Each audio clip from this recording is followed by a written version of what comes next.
ਜਸ TV देख रहे हो तुसीं। मैं KP Singh to the point वे तुहाडा सब का स्वागत करदा हां। जून का यह हफ्ता, जून के पहले दिन बहुत दुखदाई होंदे है।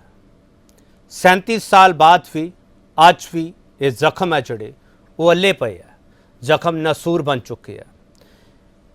हर साल कोई ना कोई नवा बयान होता है, नवे सवाल है साडे सामने खड़े होंदे है। इन्हां सवालों के विचाले एक सवाल हुण खड़ा होया है कि इस इतिहास नूं, इस खूनी कांड नूं सांभिया जाना चाहिए तां जो अगली पीढ़ी नूं पता लग सके कि कौम नाल वापरिया की सीगा। श्री अकाल तख्त साहब के कार्यकारी जथेदार ज्ञानी हरप्रीत सिंह इस मौके एक बयान दिंदे है कि डॉक्यूमेंटरी बनाई जानी चाहिए है तो अपील करते हैं संगत नूं, जिहड़े जिहड़े पीड़ित है कि है, जिहड़े पीड़ित परिवार है, वो वीडियो बना के श्री अकाल तख्त साहब ते भेजण, उसने एक डॉक्यूमेंटरी वजों पेश किया जाएगा तां जो अगलियां नस्लों तक ये सुनेहा लाया जा सके। बहुत सारे सवाल है इस डॉक्यूमेंटरी में की कुछ होगा तो की लुकोया जाएगा, की दस्या जाएगा। ये सवाल सियासत नाल भी जुड़े हो सकते हैं, धर्म नाल भी जुड़े है, कौम नाल भी जुड़े है, तो इतिहास नाल भी जुड़े है, तो भविख नाल भी जुड़े है।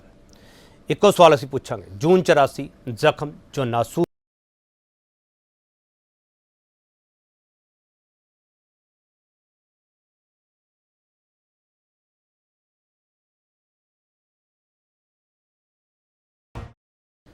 पहला सुन लिया श्री अकाल तख्त साहब के जथेदार ने क्या किया। अज भी बहुत सारे ऐसे नौजवान जिहड़े बजुर्ग हो चुके हैं जिन्होंने उस वेले दे इस सारे घटनाक्रम नूं अखी हड्डी हंडाया है। बीबियां वो पंज भौतिक शरीर च मौजूद है। असीं श्री अकाल तख्त साहब वालों ये अपील करांगे कि उस दौर दे विच जिहदे उत्ते जिस तरह का तशद्दुद होया है वो अपनी वीडियो बना के ते श्री अकाल तख्त साहब ते जरूर भेजे ताकि असी सारा रिकॉर्ड जिहड़ा है वो इकट्ठा कर सकीए। असी एक उहदे ते डॉक्यूमेंटरी जिहड़ी है वो भी बनवाईए ते इहनूं रिकॉर्ड नूं जिहड़ा है आउण वालीआं नस्लां लई साਂਭ के रखीए ताकि साडीआं आउण वालीआं नस्लां नूं, आउण वाली साडी नौजवान पीढ़ी नूं पता लग सके कि इस दौर दे विच जिहनूं असी काला दौर कहने आ, इस काले दौर दे विच मौजूदा हुक्मरानां ने साडे नाल किस तरह दा जिहड़ा है वो व्यवहार कीता, किस तरह बलेडा दे नाल शरीरां नूं छिलिया, किस तरह उन्हां दे विच लूण पाया, किस तरह लुक दे उत्ते तुरन वास्ते जिहड़ा मजबूर कीता, किस तरह हथ कड़ियां जिहड़ियां वो ला के काल कोठरियां दे विच बंद कीता, 40-40 50-50 दिन साल सूरज तक जिहड़ा है वो देखने नहीं दिता। असीं चाहुंदे हां कि ये साडे इतिहास का हिस्सा बने जिन्हों आउण वाले समय दे विच नस्लां तक जिहड़ा है वो पढ़दियां रहण ते याद रखण। इस चर्चा में जिहड़ा वड्डा सवाल असीं रखिआ, वड्डा सवाल असीं ये पुछांगे कि 1984 के काले दौर में 37 साल बाद कौन किवें बयान करेगा। तो खास पैनल साडे नाल मौजूद है। ये पैनल है जिहड़ा इस तो पहला शायद कदे इकट्ठा नहीं होया होवेगा। इन्हां तारुफ करा रहे हैं, उस तो बाद चर्चा शुरू करांगे। हरविंदर सिंह खालसा सिख हिस्टोरीअन ने, साबका फेडरेशन आगू ने, अकाल तख्त साहब वालों सन्मानित ने, तो श्री अकाल तख्त साहब के जथेदार ने इन्हां दे गृह विखे ही ये ऐलान किया है। तो हरचंद सिंह लोंगोवाल हरां दे बड़े नेड़े रहे है हरविंदर सिंह खालसा, तो इन्हों इस इतिहास बारे तो इस काले दौर बारे बहुत कुछ पता, इस करके इन्होंने सद्या। हरविंदर सिंह खालसा सर, बहुत स्वागत है सर तुहाडा। सत श्री अकाल जी। सत श्री अकाल। सत श्री अकाल जी। Professor Avinash Singh senior journalist ने। प्रोफेसर अविनाश सिंह की जिंदगी दे विच ये 1984 का दौर कदे शायद ना भुलण वाला होवेगा, क्योंकि प्रोफेसर अविनाश सिंह उदों पत्रकारिता दे अपने मुढ़ले दौर में सीगे जदों ये सब कुछ वापरिया, तो अमृतसर अपने घर में ये फस गए सीगे। उस मौके इन्होंने कई तस्वीरां भी इस खूनी कांड दियां आपदे कैमरे दे नाल खिच्चियां ने, तो वो वक्-वक् वड्डियां एजेंसियां ने उस तो बाद प्रकाशित भी कीतियां। प्रोफेसर अविनाश सिंह का बहुत लंबा तजर्बा पत्रकारिता दे विच, ते इस करके प्रोफेसर अविनाश सिंह हरां नूं सद्दिया। तो ये दिल्ली बारे भी चंगी तरह जानते हैं, तो क्योंकि दिल्ली तो ये सारे फैसले हुए थे, तो दिल्ली हुण इस वक्त बैठे उदों अमृतसर में फसे हुए थे। प्रोफेसर अविनाश सिंह सर, बहुत स्वागत है सर तुहाडा। शुक्रिया जी। गुरतेज सिंह IAS सिख स्कॉलर ने। गुरतेज सिंह IAS जरनैल सिंह भिंडरांवाला हरां दे बड़े नेड़े रहे है, तो इस मूवमेंट तो पहलां इन्होंने सिविल सर्विसिज क्यों छड्ड दित्तियां, ये भी बड़े सवाल है। तो पर गुरतेज सिंह हरां ने जिस तरीके नाल इस इतिहास नूं समझिया ਤੇ ਭਿੰਡਰਾਂ ਵਾਲਾ ਹਰਿਆਣਾ ਨੂੰ ਕਿਸ ਤਰੀਕੇ ਨਾਲ ਸਮਝਿਆ ਤੇ ਇਹ ਸਾਰਾ ਕੁਝ ਹੋਇਆ ਕਿਉਂ ਸੀਗਾ, ਉਹਦੇ ਵਿੱਚ ਪ੍ਰਸ਼ਾਸਨ ਨੇ ਕੀ ਕੀਤਾ, ਸਰਕਾਰ ਨੇ ਕੀ ਕੀਤਾ, ਗੁਰਤੇਜ ਸਿੰਘ ਹਰਿਆਣਾ ਨੂੰ ਇਹ ਸਭ ਕੁਝ ਪਤਾ ਤੇ ਇਸ ਦੇ ਵਿਚਾਲੇ ਸਿਆਸਤ ਕੀ ਹੋਈ ਹੈ ਉਹ ਵੀ ਇਹਨਾਂ ਨੂੰ ਚੰਗੀ ਤਰ੍ਹਾਂ ਪਤਾ। ਹਾਲਾਂਕਿ ਇਸ ਥੋੜੇ ਸਮੇਂ ਦੇ ਵਿੱਚ ਇੰਨਾ ਕੁਝ ਇਹਨਾਂ ਤੋਂ ਅਸੀਂ ਨਹੀਂ ਲੈ ਸਕਦੇ, ਪਰ ਗੁਰਤੇਜ ਸਿੰਘ ਜੋ ਗੱਲ ਕਹਿੰਦੇ ਆ ਉਹ ਕੌਮ ਦੇ ਵਿੱਚ ਵਿਸ਼ਵਾਸ ਉਸ ਤੇ ਕੀਤਾ ਜਾਂਦਾ, ਇਸ ਕਰਕੇ ਗੁਰਤੇਜ ਸਿੰਘ ਹਰਿਆਣਾ ਸਦਾ। ਗੁਰਤੇਜ ਸਿੰਘ ਜੀ ਸਰ, ਬਹੁਤ ਸਵਾਗਤ ਹੈ ਸਰ ਤੁਹਾਡਾ। Thank you KP. ਡਾਕਟਰ ਪਹਿਲਾ ਗਰਗ ਐਕਟਿਵਿਸਟ ਦੇ ਤੌਰ ਤੇ ਬੈਠੇ ਨੇ। ਡਾਕਟਰ ਪਹਿਲਾ ਗਰਗ ਉਸ ਦੌਰ ਦੇ ਵਿੱਚ ਗੁਰਦਾਸਪੁਰ ਇਹਨਾਂ ਕੋਲੇ ਐਸਐਮਓ ਦਾ ਚਾਰਜ ਸੀਗਾ ਤੇ ਇਹਨਾਂ ਦੇ ਕੋਲੋਂ ਟੀਮ ਮੰਗਾਈ ਗਈ ਸੀਗੀ, ਜਿਹੜੇ ਉੱਥੇ ਕਤਲ ਕੀਤੇ ਗਏ ਲੋਕ ਸੀਗੇ ਉਹਨਾਂ ਦੇ ਪੋਸਟਮਾਰਟਮ ਕਰਨੇ ਆ ਤੇ 6 ਡਾਕਟਰਾਂ ਦੀ ਟੀਮ, ਜਿੱਥੇ ਤੱਕ ਮੇਰੀ ਜਾਣਕਾਰੀ ਹੈ 6 ਡਾਕਟਰਾਂ ਦੀ ਟੀਮ ਇਹਨਾਂ ਨੇ ਭੇਜੀ ਸੀਗੀ। ਤੇ ਉਦੋਂ ਕਿਹੋ ਜਿਹੇ ਹਾਲਾਤ ਸੀਗੇ, ਇਕੱਲੇ ਅੰਮ੍ਰਿਤਸਰ ਦੇ ਨਹੀਂ, ਗੁਰਦਾਸਪੁਰ ਦੇ, ਪੰਜਾਬ ਦੇ ਬਾਕੀ ਥਾਵਾਂ ਦੇ ਕਿਹੋ ਜਿਹੇ ਹਾਲਾਤ ਸੀਗੇ, ਉਦੋਂ ਪ੍ਰਸ਼ਾਸਨ ਕੀ ਭੂਮਿਕਾ ਨਿਭਾ ਰਿਹਾ ਸੀਗਾ ਤੇ ਆਰਮੀ ਕੀ ਭੂਮਿਕਾ ਨਿਭਾ ਰਹੀ ਸੀ, ਸਰਕਾਰ ਕੀ ਕਰ ਰਹੀ ਸੀ, ਡੀਸੀਓ ਦੇ ਕੀ ਕਰ ਰਹੇ ਸੀ ਤੇ ਨੇਤਾ ਕੀ ਕਹਿ ਰਹੇ ਸੀਗੇ, ਇਹ ਵੀ ਡਾਕਟਰ ਗਰਗ ਹਰਾਂ ਨੂੰ ਪਤਾ ਤੇ ਇਸ ਕਰਕੇ ਨਾਮ ਸਦਾ। ਡਾਕਟਰ ਪਹਿਲਾ ਗਰਗ ਸਰ, ਬਹੁਤ ਸਵਾਗਤ ਹੈ ਸਰ ਤੁਹਾਡਾ। ਸ਼ੁਕਰੀਆ ਜੀ ਬਹੁਤ ਬਹੁਤ। ਸਭ ਤੋਂ ਪਹਿਲਾ ਸਵਾਲ ਹਰਵਿੰਦਰ ਸਿੰਘ ਖਾਲਸਾ ਤੁਹਾਨੂੰ ਕਰਨਾ ਚਾਹੂੰਗਾ। ਖਾਲਸਾ ਜੀ ਸਰ, ਇਸ ਡਾਕੂਮੈਂਟਰੀ ਵਿੱਚ ਕੀ ਕੁਝ ਸ਼ਾਮਲ ਕਰਨ ਜਾ ਰਹੇ ਹੋ ਤੁਸੀਂ ਲੋਕ? ਦੇਖੋ, ਇਹ ਤਾਂ ਸਿੰਘ ਸਾਹਿਬ ਗਿਆਨੀ ਹਰਪ੍ਰੀਤ ਸਿੰਘ ਜੀ ਦੱਸ ਸਕਦੇ ਆ। ਉਹ ਮੇਰੇ ਘਰ ਆਏ ਸੀਗੇ ਤੇ ਜੂਨ ਦੇ ਮਹੀਨੇ ਦੀਆਂ ਗੱਲਾਂ ਚੱਲ ਰਹੀਆਂ ਸੀ ਤੇ ਮੈਨੂੰ ਪੁੱਛਣ ਲੱਗੇ ਵੀ ਕਿਸ ਤਰ੍ਹਾਂ ਤੁਹਾਡਾ ਬੀਤਿਆ। ਮੈਂ ਉਹਨਾਂ ਨੂੰ ਸਰਸਰੀ ਜੋ 43 ਦਿਨ ਸਾਡੀਆਂ ਅੱਖਾਂ ਬੰਨੀਆਂ ਰਹੀਆਂ, 43 ਦਿਨ ਬਾਹਾਂ ਬੰਨੀਆਂ ਰਹੀਆਂ, 43 ਦਿਨ ਅਸੀਂ ਛਾਤੀ ਭਰ ਪੈਂਦੇ ਰਹੇ ਤੇ 43 ਦਿਨ ਹੀ ਜੋ ਸਾਨੂੰ ਟੌਰਚਰ ਹੋਇਆ ਤਾਂ ਉਹਦੇ 43 ਐਪੀਸੋਡ ਬਣ ਸਕਦੇ ਸੀ। ਆਹ ਗੱਲਾਂ ਕਰ ਰਹੇ ਸੀਗੇ।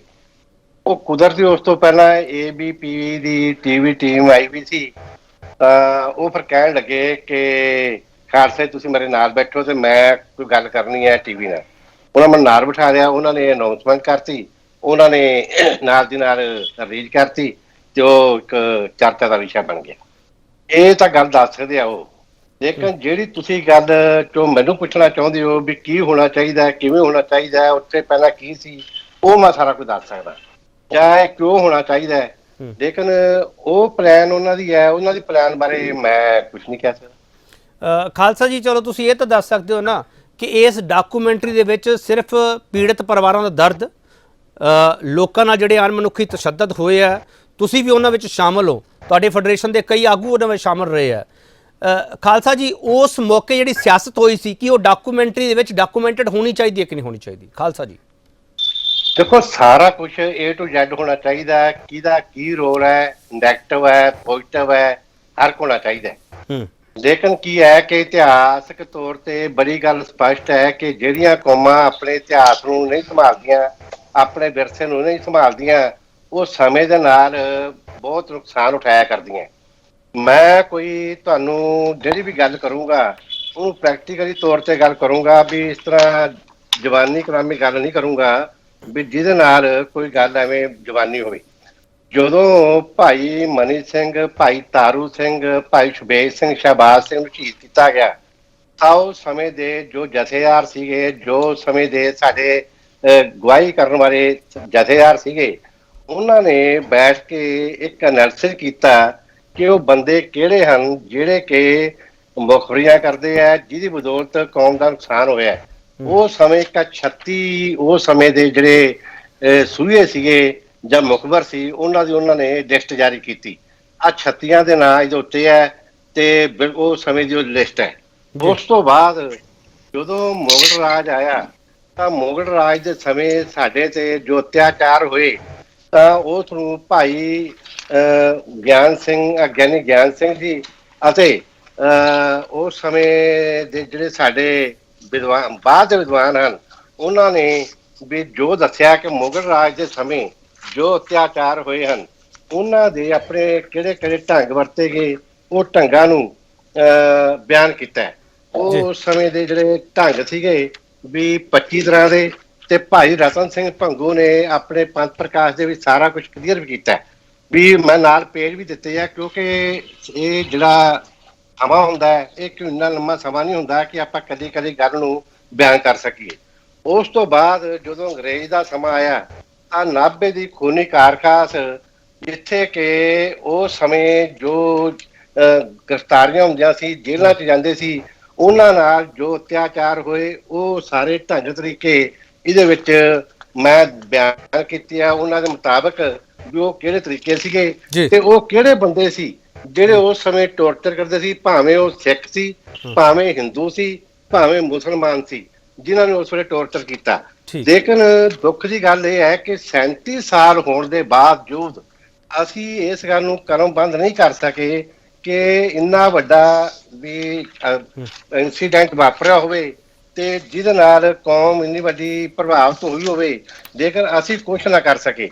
ਉਹ ਇਸ ਨੂੰ ਕਿਹੜੇ ਢੰਗ ਨਾਲ ਲੈਂਦੇ ਆ। ਹੁਣ ਦੇਖੋ ਵੀ ਉਸੇ ਪੀਰੀਅਡ ਦੌਰਾਨ ਜਿਹੜੀਆਂ ਕੁਛ ਗੱਲਾਂ ਮੇਰੀਆਂ ਅੱਖਾਂ ਸਾਹਮਣੇ ਵਾਪਰੀਆਂ। ਹੁਣ ਦੇਖੋ ਅਵਤਾਰ ਸਿੰਘ ਹੋਰਾਂ ਦੇ ਛਤਰਾਣੇ ਵਾਲਿਆਂ ਦੀਆਂ ਫੋਟੋਆਂ, ਓਰੀਜਨਲ ਫੋਟੋ ਹੈ ਜੀ, ਜੋ ਮੈਂ ਤੁਹਾਨੂੰ ਦਿਖਾ ਰਿਹਾ ਜੀ ਜੀ, ਵੀ ਜੋ ਸਮੇਂ ਟੌਰਚਰ ਹੋਇਆ, ਜੋ ਸਮੇਂ ਆ ਨੌਜਵਾਨਾਂ ਦੇ ਨਾਲ ਟੌਰਚਰ ਹੋਇਆ, ਜੋ ਸਮੇਂ ਆ ਨੌਜਵਾਨਾਂ ਦੇ ਨਾਲ ਟੌਰਚਰ ਹੋਇਆ, ਜੋ ਉਹਨਾਂ ਨੂੰ ਅੱਗ ਲਾ ਕੇ ਸਾੜਿਆ ਗਿਆ। ਲੇਕਿਨ ਦੁੱਖ ਦੀ ਗੱਲ ਇਹ ਹੈ ਕਿ ਅਸੀਂ ਇਸ ਨੂੰ ਕਰਮਬੰਦ ਨਹੀਂ ਕਰ ਸਕੇ, ਫਰਮਾ ਨਹੀਂ ਸਕੇ। ਤਾਂ ਕੁਦਰਤੀ ਗੱਲ ਆਈ, ਅੱਜ ਸ਼੍ਰੋਮਣੀ ਗੁਰਦੁਆਰਾ ਪ੍ਰਬੰਧਕ ਕਮੇਟੀ ਦੀ ਪ੍ਰਧਾਨ ਬੀਬੀ ਜਗੀਰ ਕੌਰ ਨੇ ਵੀ ਅੱਜ ਕੱਲ ਪ੍ਰੈਸ ਕਾਨਫਰੰਸ ਕਰਕੇ ਅੱਜ ਅਖਬਾਰਾਂ ਦੇ ਵਿੱਚ ਬੜੇ ਵੱਡੇ ਬਿਆਨ ਦਿੱਤੇ ਵੀ ਹੈ ਕਿ ਅਸੀਂ ਜਿਹੜੇ ਉਸ ਸਮੇਂ ਸੋਨੇ ਦੇ ਜਿਹੜੇ ਪੱਤਰੇ ਸੀ, ਉਹਨਾਂ ਦੇ ਗੋਲੀਆਂ ਲੱਗੀਆਂ ਸੀ, ਉਹਨਾਂ ਦੇ ਦਰਸ਼ਨ ਕਰਾਵਾਂਗੇ। ਦਰਸ਼ਨ ਕਰਵਾ ਰਹੇ ਗੁਰੂ ਗ੍ਰੰਥ ਸਾਹਿਬ ਦਰਸ਼ਨ ਕਰਵਾ ਰਹੇ। ਤੁਹਾਨੂੰ ਲੱਗਦਾ ਕਿ ਦੇਰ ਹੋ ਗਈ ਹੈ? ਤੁਹਾਨੂੰ ਲੱਗਦਾ ਦੇਰ ਹੋ ਗਈ ਹੈ ਖਾਲਸਾ ਜੀ? ਬਿਲਕੁਲ ਬਿਲकुल। ਚਲੋ ਮੈਂ ਇੱਕ ਛੋਟਾ ਜਿਹਾ ਵਕਫਾ ਲੈ ਕੇ ਵਾਪਸ ਆਉਂਗਾ, ਬਾਕੀ ਮਹਿਮਾਨਾਂ ਕੋਲ ਵੀ ਜਾਵਾਂਗੇ। ਇਹ ਚਰਚਾ ਬਹੁਤ ਲੰਬੀ ਹੋਣੀ ਚਾਹੀਦੀ ਹੈ, ਪਰ ਇੰਨੇ ਵਕਤ ਵਿੱਚ ਅਸੀਂ ਇਹਨੂੰ ਸਮੇਟ ਨਹੀਂ ਸਕਦੇ। ਕੋਸ਼ਿਸ਼ ਕਰਾਂਗੇ ਜਿੰਨੇ ਵੱਧ ਤੋਂ ਵੱਧ ਸਵਾਲ ਤੁਹਾਡੇ ਜ਼ਿਹਨ ਦੇ ਵਿੱਚ ਹੈ ਉਹ ਉਹਨਾਂ ਸਵਾਲਾਂ ਦੇ ਜਵਾਬ ਲੈ ਸਕੀਏ। ਕੋਈ ਇਸ ਨੂੰ ਆਪਰੇਸ਼ਨ ਬਲੂ ਸਟਾਰ ਕਹਿੰਦਾ, ਕੋਈ ਸਾਕਾ ਨੀਲਾ ਤਾਰਾ ਕਹਿੰਦਾ, ਪਰ ਕੌਮ ਕਹਿੰਦੀ ਹੈ ਤੀਜਾ ਘੱਲੂਘਾਰਾ ਹੈ। ਵਾਪਸ ਆ ਰਹੇ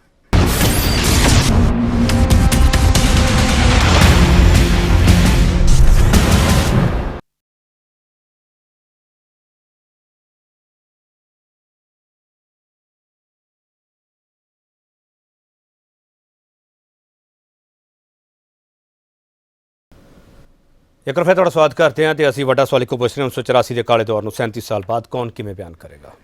ਗੁਰਤੇਜ ਸਿੰਘ ਜੀ, ਤੁਸੀਂ ਇਸ ਸਾਰੇ ਦੁਖਤ ਵਰਤਾਰੇ ਨੂੰ ਬਹੁਤ ਨੇੜਿਓਂ ਦੇਖਿਆ। ਗੁਰਤੇਜ ਸਿੰਘ ਜੀ, ਮੈਂ ਸਿੱਧੇ ਸਵਾਲ ਤੇ ਆ ਰਿਹਾ। ਗੁਰਤੇਜ ਸਿੰਘ ਜੀ, ਇਸ ਪੂਰੇ ਘਟਨਾਕ੍ਰਮ ਨੂੰ ਕਲਮਬੱਧ ਕਰਨ ਦੇ ਲਈ ਅਸੀਂ ਦੇਰ ਕਰ ਦਿੱਤੀ ਹੈ, ਹਰਵਿੰਦਰ ਸਿੰਘ ਖਾਲਸਾ ਕਹਿ ਰਿਹਾ ਹੈ।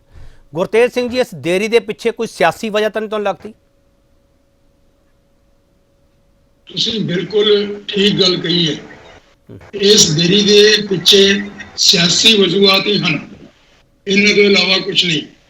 ਮੈਂ ਇੱਕ ਤਕਰੀਬਨ 30 ਸਾਲ ਤੋਂ ਸਭ ਤੋਂ ਸੌਖਾ ਤਰੀਕਾ ਇਸ ਨੂੰ ਕਲਮਬੰਦ ਕਰਨ ਦਾ ਦੱਸਦਾ ਆਇਆ, ਸਾਰੇ ਲੀਡਰ ਸਾਹਿਬਾਨ ਨੂੰ ਬੇਨਤੀਆਂ ਕਰਦਾ ਆਇਆ ਕਿ ਇਸ ਨੂੰ ਅਡਾਪਟ ਕਰ ਲਓ।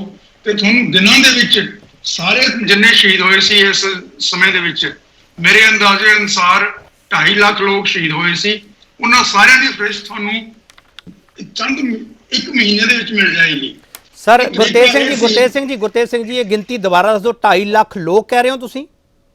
ਹਾਂ ਬਿਲਕੁਲ ਕਹਿ ਰਹੇ। ਸਰ ਇਹ ਸਮਾਂ ਦੱਸ ਸਕਦੇ ਹੋ, ਸਮਾਂ ਕਾਲ ਦੱਸ ਸਕਦੇ ਹੋ? ਸਰ ਕਿਹੜੇ ਸਮੇਂ ਦੀ ਗੱਲ ਕਰ ਰਹੇ ਹੋ ਤੁਸੀਂ ਟੋਟਲ? ਇਹ ਸਾਰਾ ਸਮਾਂ ਟੋਟਲ ਮਿਲਾ ਕੇ, ਦਿੱਲੀ ਵਾਲੇ ਕਤਲੇਆਮ ਤੇ ਹੋਰ ਸਾਰੇ ਮਿਲਾ ਕੇ ਇਸ ਦੌਰ ਦੇ ਵਿੱਚ ਜਿੰਨੇ ਵੀ ਹੋਏ ਆ ਸਾਰਿਆਂ ਦੀ ਗਿਣਤੀ ਕਰ ਰਿਹਾ ਮੈਂ ਜੀ।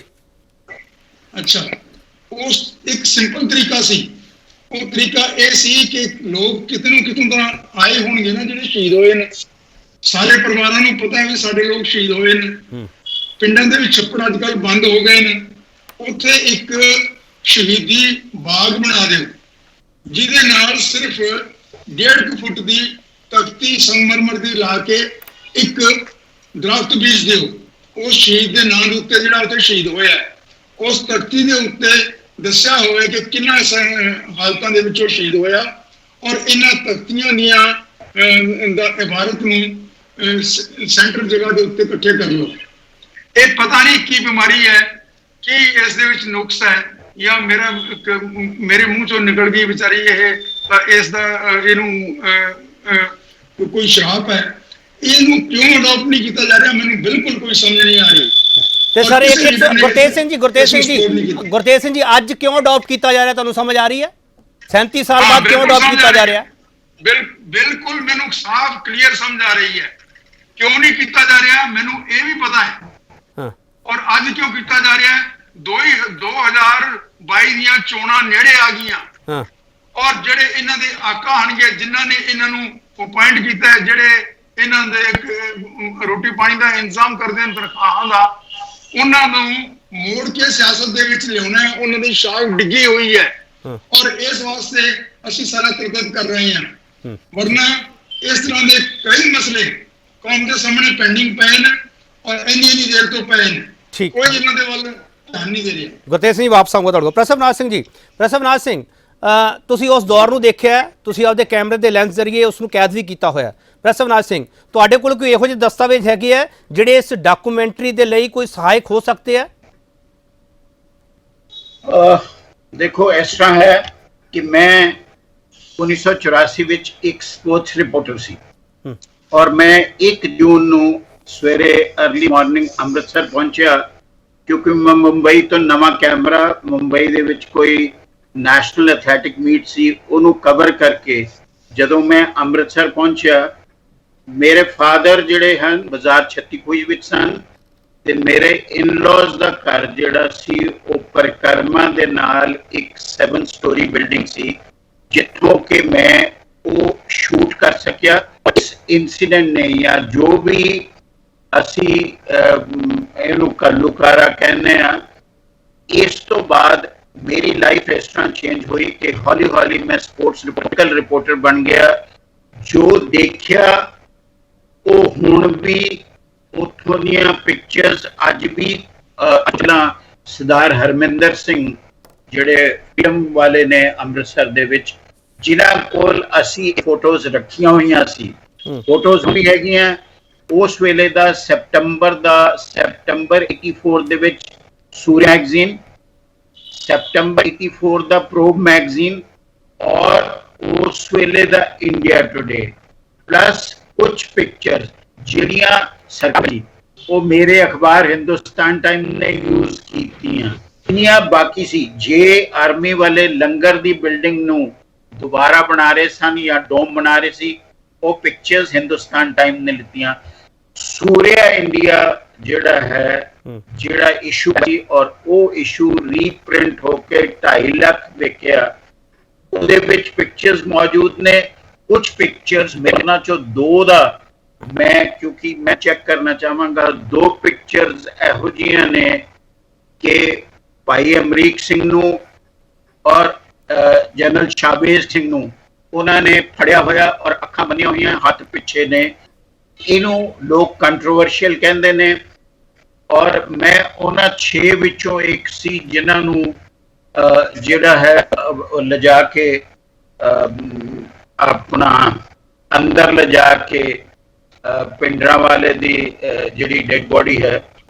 ਮੈਂ ਜਿਹੜੀ ਗੱਲ ਦੱਸਣਾ ਚਾਹੁੰਦਾ ਹਾਂ ਕਿ ਉਸ ਵੇਲੇ ਦੀਆਂ ਬਹੁਤ ਨੇ ਔਰ ਬਹੁਤ ਸਾਰੇ ਲੋਕਾਂ ਦੇ ਕਲੇਮ ਹੈ। ਮੈਂ ਤੁਹਾਨੂੰ ਬਾਕੀ ਦੀਆਂ ਪਿਕਚਰ ਇੱਕ ਇਨਸੀਡੈਂਟ ਜ਼ਰੂਰ ਦੱਸਣਾ ਚਾਹੁੰਦਾ ਜੀ ਕਿ ਸਵੇਰੇ ਬਹੁਤ अर्ਲੀ ਮਾਰਨਿੰਗ 5 ਜੂਨ ਨੂੰ ਸਵੇਰੇ ਬਹੁਤ अर्ਲੀ ਮਾਰਨਿੰਗ ਮੈਂ ਰੂਫ ਟਾਪ 6ਵਾਂ ਫਲੋਰ ਸੀ ਜਾਂ 7ਵਾਂ ਫਲੋਰ ਸੀ, ਟਾਇਲਟ ਵਿੱਚ ਗਿਆ ਔਰ ਉੱਥੇ ਦਿਨ ਭਰ ਮੈਂ ਪੂਰੀ ਗਰਮੀ ਵਿੱਚ ਮੈਂ ਉਸ ਵਿੱਚ ਸੀ ਵਿਦ 2 bottles of water ਔਰ ਉੱਥੇ ਜਿਹੜੀ ਗੋਲਾਬਾਰੀ ਅਕਾਲ ਤਖਤ ਸਾਹਿਬ ਤੇ ਹੋਈ, ਜੋ ਕੁਛ ਪੂਰੀ ਪਈ, ਜੋ ਅਸਲਾ ਇਹਨਾਂ ਨੇ ਪਰਖਦਮਾ ਚ ਇਕੱਠਾ ਕਰਕੇ ਬਾਅਦ ਦੇ ਵਿੱਚ ਰੱਖਿਆ ਔਰ ਜੋ ਆਰਮਰਡ ਪਰਸਨਲ ਕੈਰੀਅਰ ਸੀ ਉਹਨਾਂ ਨੂੰ ਅੰਦਰ ਲਿਆਉਣ ਦੀ ਕੋਸ਼ਿਸ਼ ਔਰ ਜਿਹੜੇ ਇੱਕ ਦਾ ਰਸਤਾ ਰੋਕਿਆ, ਉਹ ਸਾਰੇ ਜਿਹੜੇ ਨੇ ਉਹ ਇਸ ਵੇਲੇ ਸਾਡੇ ਕੋਲ ਮੌਜੂਦ ਨੇ।